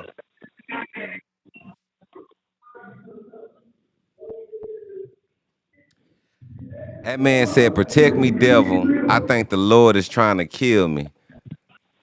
Now, vice versa. Say, man, it's time for us to wake up. Say, hey, Key1, what's going down, man? What's going down, man? It's time for us to wake up, man. What we gonna do? You know what I'm saying? What we gonna do, man? Cause this man, you ever heard that before? No, I ain't never heard that. That was my first time hearing it. My second time hearing it. Because you played it twice. Right. That's that Pastor Troy right there. That's old right there. That's back. That's some early 2000. You know what I'm saying? That's early like 99, 2000, 2001 type shit. You know what I'm saying? Lawton, what's up? What's up, bro? It's gonna say I'm driving right now. Man, what's up, Moneybags? You know what I'm saying? Key1, you had a question. Somebody asked, they say, Key1, if you was to see Carmelo in prison, what would you say to him? Man, I'll tell that nigga I'm sorry. Just keep your hope alive. Keep your hope alive, because you'll be making court. You'll be home soon. You know what I'm saying? I just tell him just stay prayed up and just stay out the way. Don't engage in no negative activities and just chill. Be still. You'll be back in that courtroom. You'll be free again. And until the next time, man, next time you come to an obstacle course like this or a situation like this, just walk away next time. It's hard sometimes. Just walk away. Don't put yourself in a predicament. Or if you accidentally get yourself in a predicament, just walk away, man. I know it sounds easier talking it than it is to do it. Trust me. But like I was telling, like, man, it ain't worth it, bro. You see, like, you went through a life-changing situation, man. But the good thing about it is you got a lot of people in the world that's riding with you and going to get you home. This call will be terminated in 2 minutes. Just try to be patient. You'll be home soon.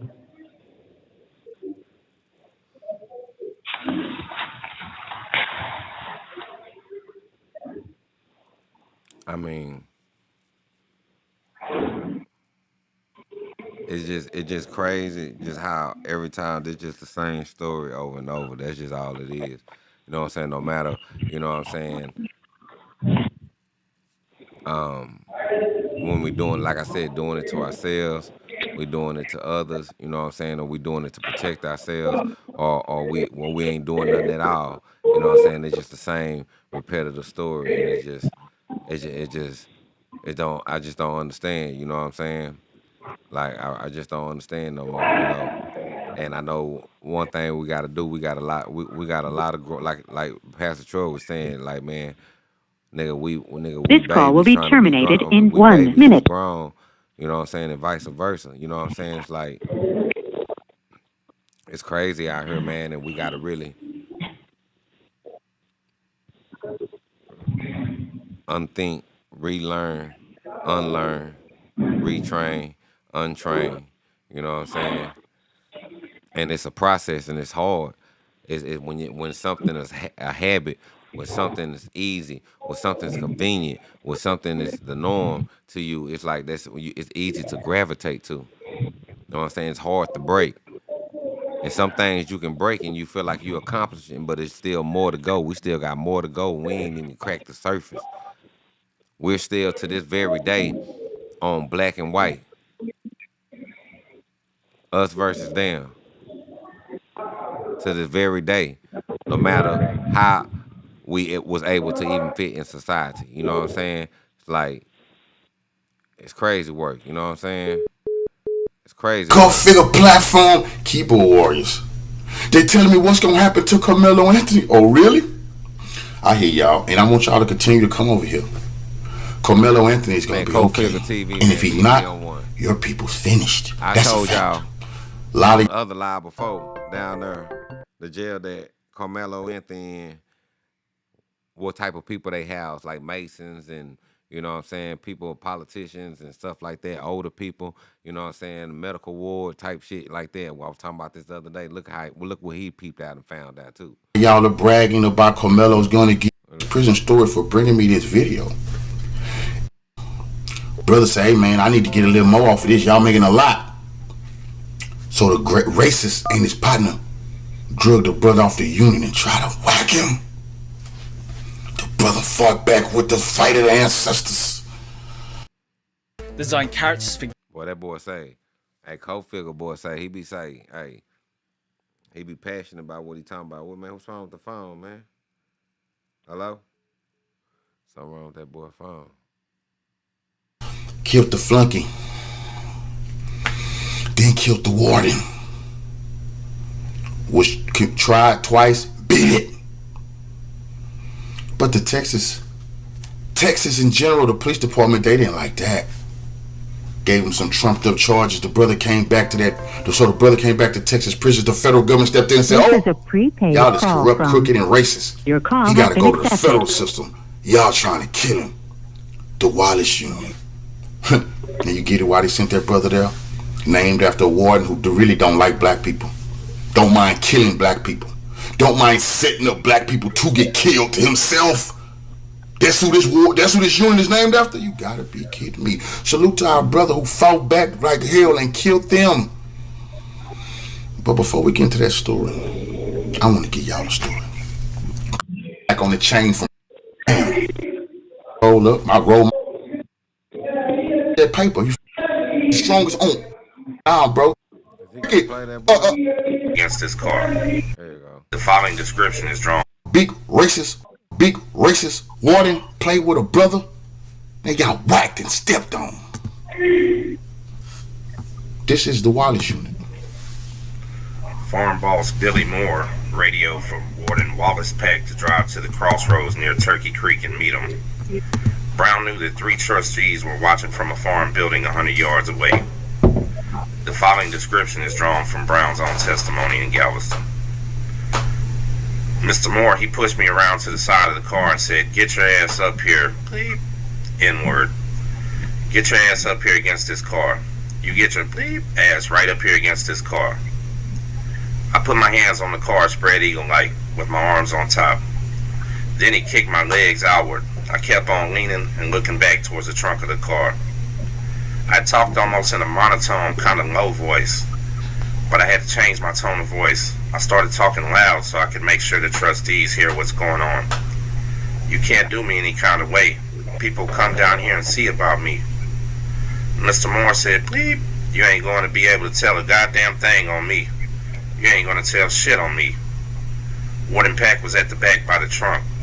He let the trunk down and he came around and he had his pistol in his hand and he slapped it up. He closed the cylinder up. He said, "Billy, get the handcuffs out of the glove box."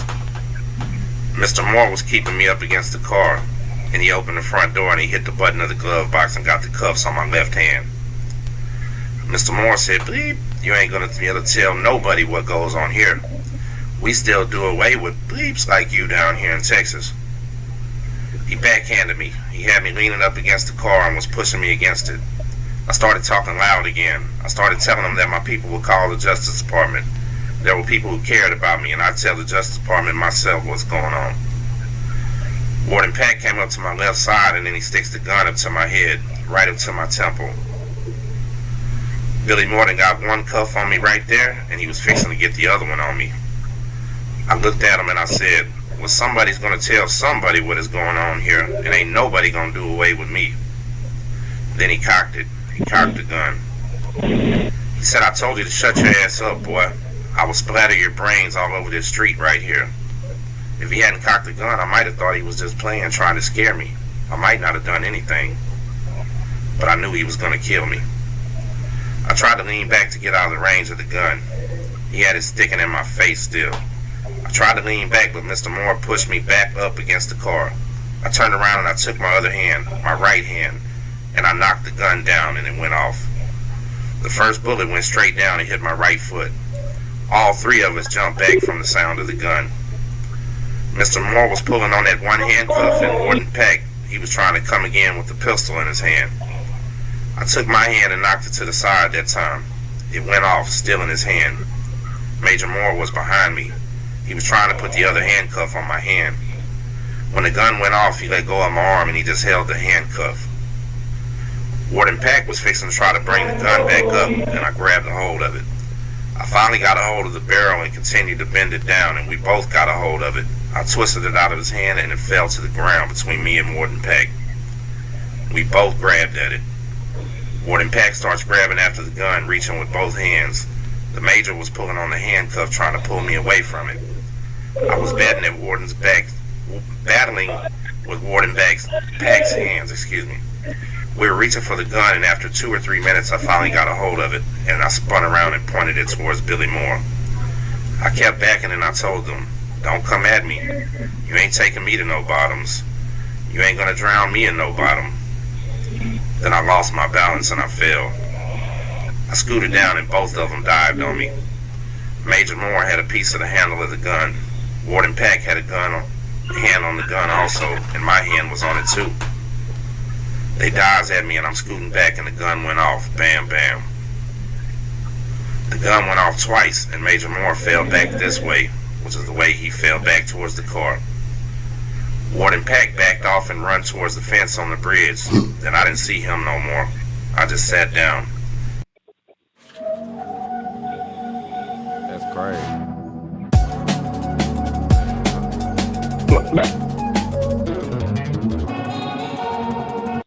Man, come on now.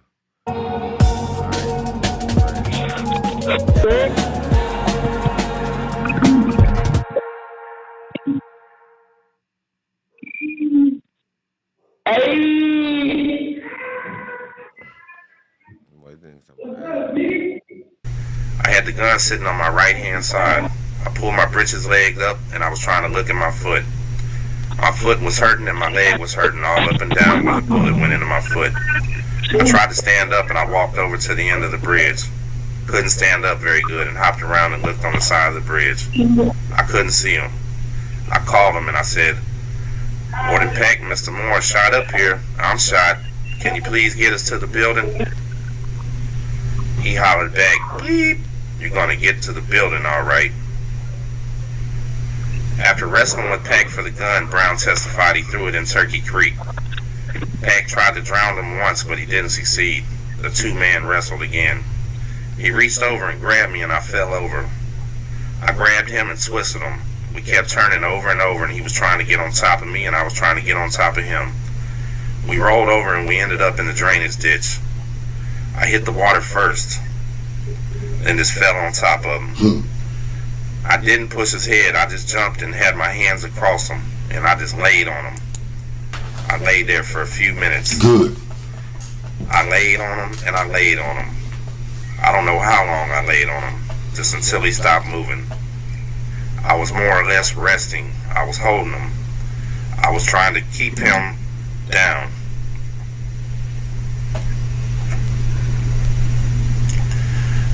After this happened, Eroy Brown was, of course, arrested instantly, and he had to be transferred to the Walls Unit, special segregation for his own protection. He went on trial 3 times, and he was found guilty. Found not guilty all 3 times.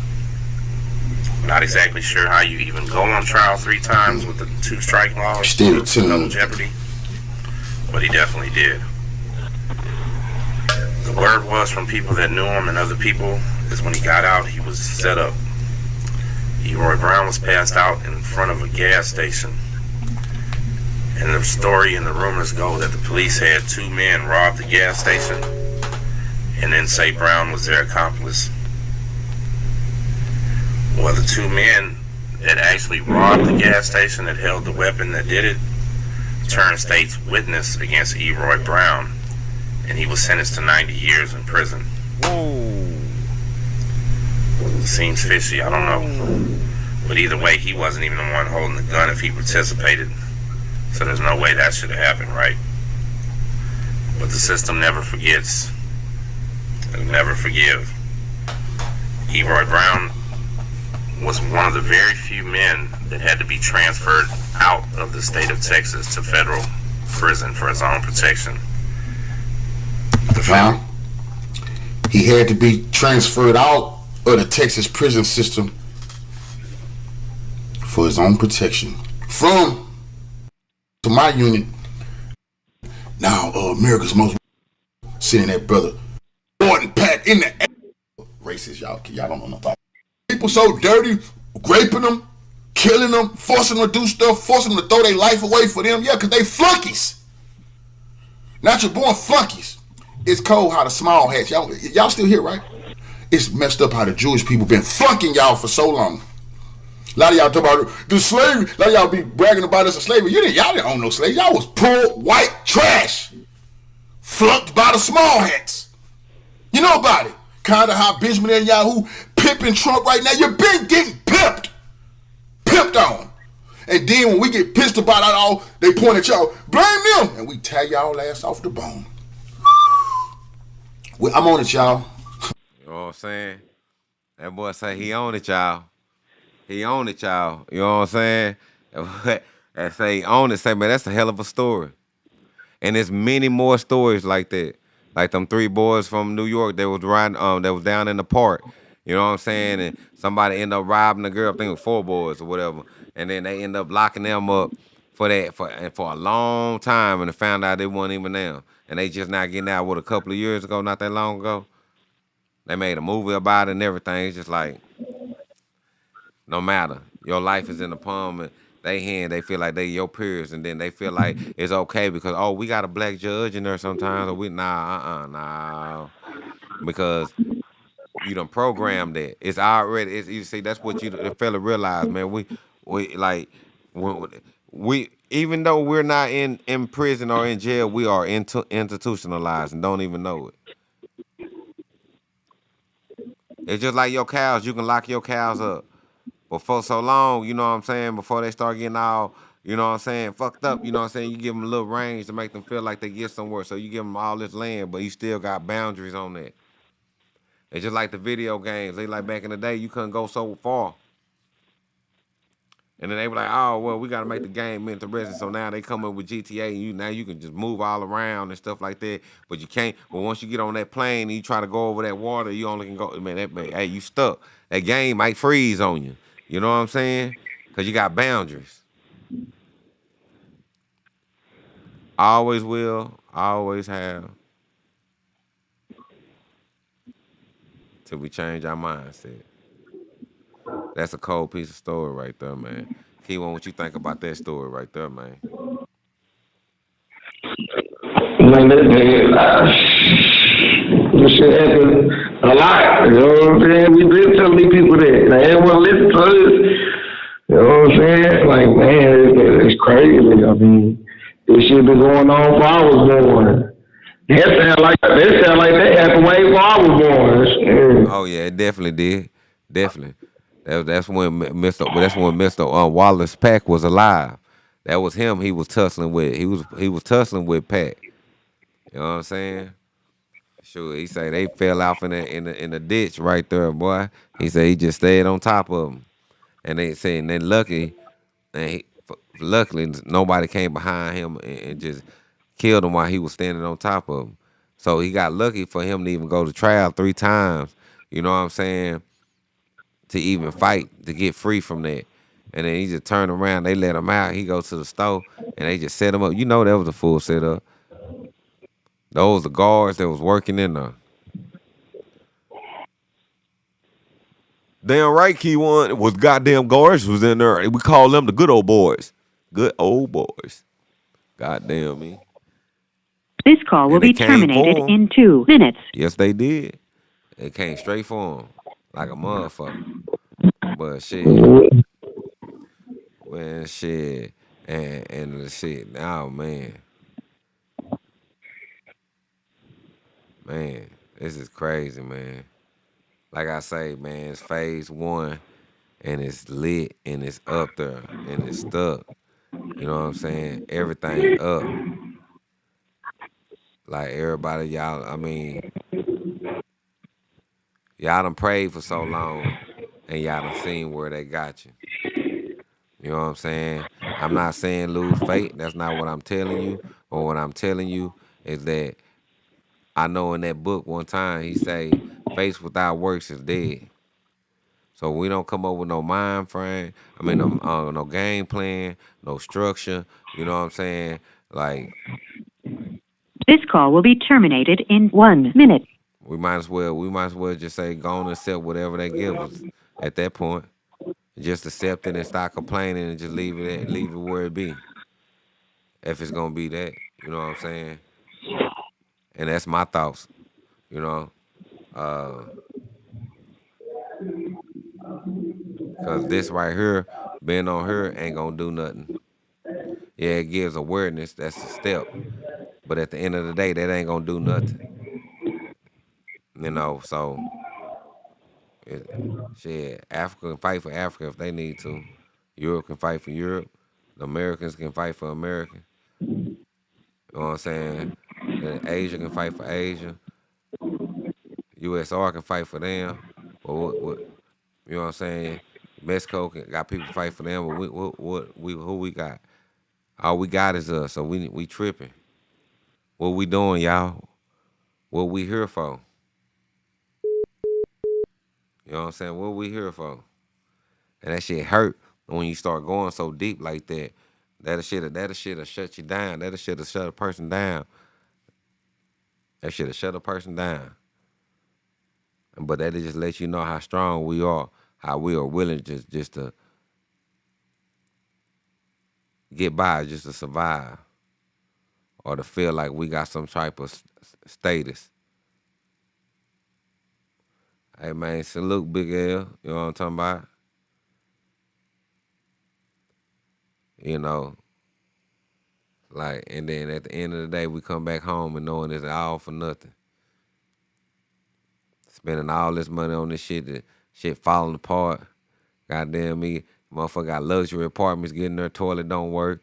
Goddamn me, drain ain't draining right. Goddamn me, shit, goddamn, like, it's always something. And you just spending money that ain't even got your face on it.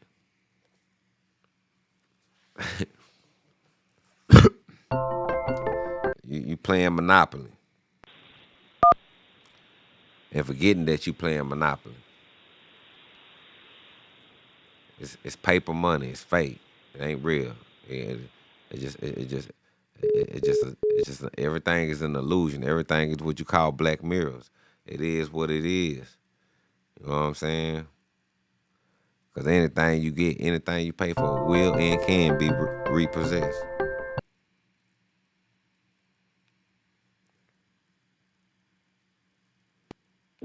An inmate at a correction. Your call has been accepted. Boy, you got frequent calling miles on that bitch. Well, yeah, man, anything you want to say before we get up out of here, man? You know what I'm saying? What's on your mind, man? I know you ain't, I know you bored and stuff, so what's going down? No, man, just subscribe, like, that's it, man. You know, educate yourself, man. Well, shit, yeah. Well, y'all, we gonna be back, you know what I'm saying? And I'm gonna have some more stuff. I got other stuff I got cooking up, stuff I want to talk about and go through. But yeah, we just need to get tight. You know what I'm saying? We just need to get right. That's all it is to it. You know what I'm saying? And Carmela Anthony, what I say to you, man, it's like, get educated, fight. You know what I'm saying? Don't let nobody tell you anything. Know what's right for you. Know you speak your truth. You know what I'm saying? Don't let nobody gag you. You know what I'm saying? Because your truth is all you got. You know what I'm saying? And come home. You know what I'm talking about? Like, and there's people out here doing stuff for you. You know what I'm saying? There's people reaching out to you. There's people out here already got your information posted everywhere. So let's do what we gotta do, y'all. You already know.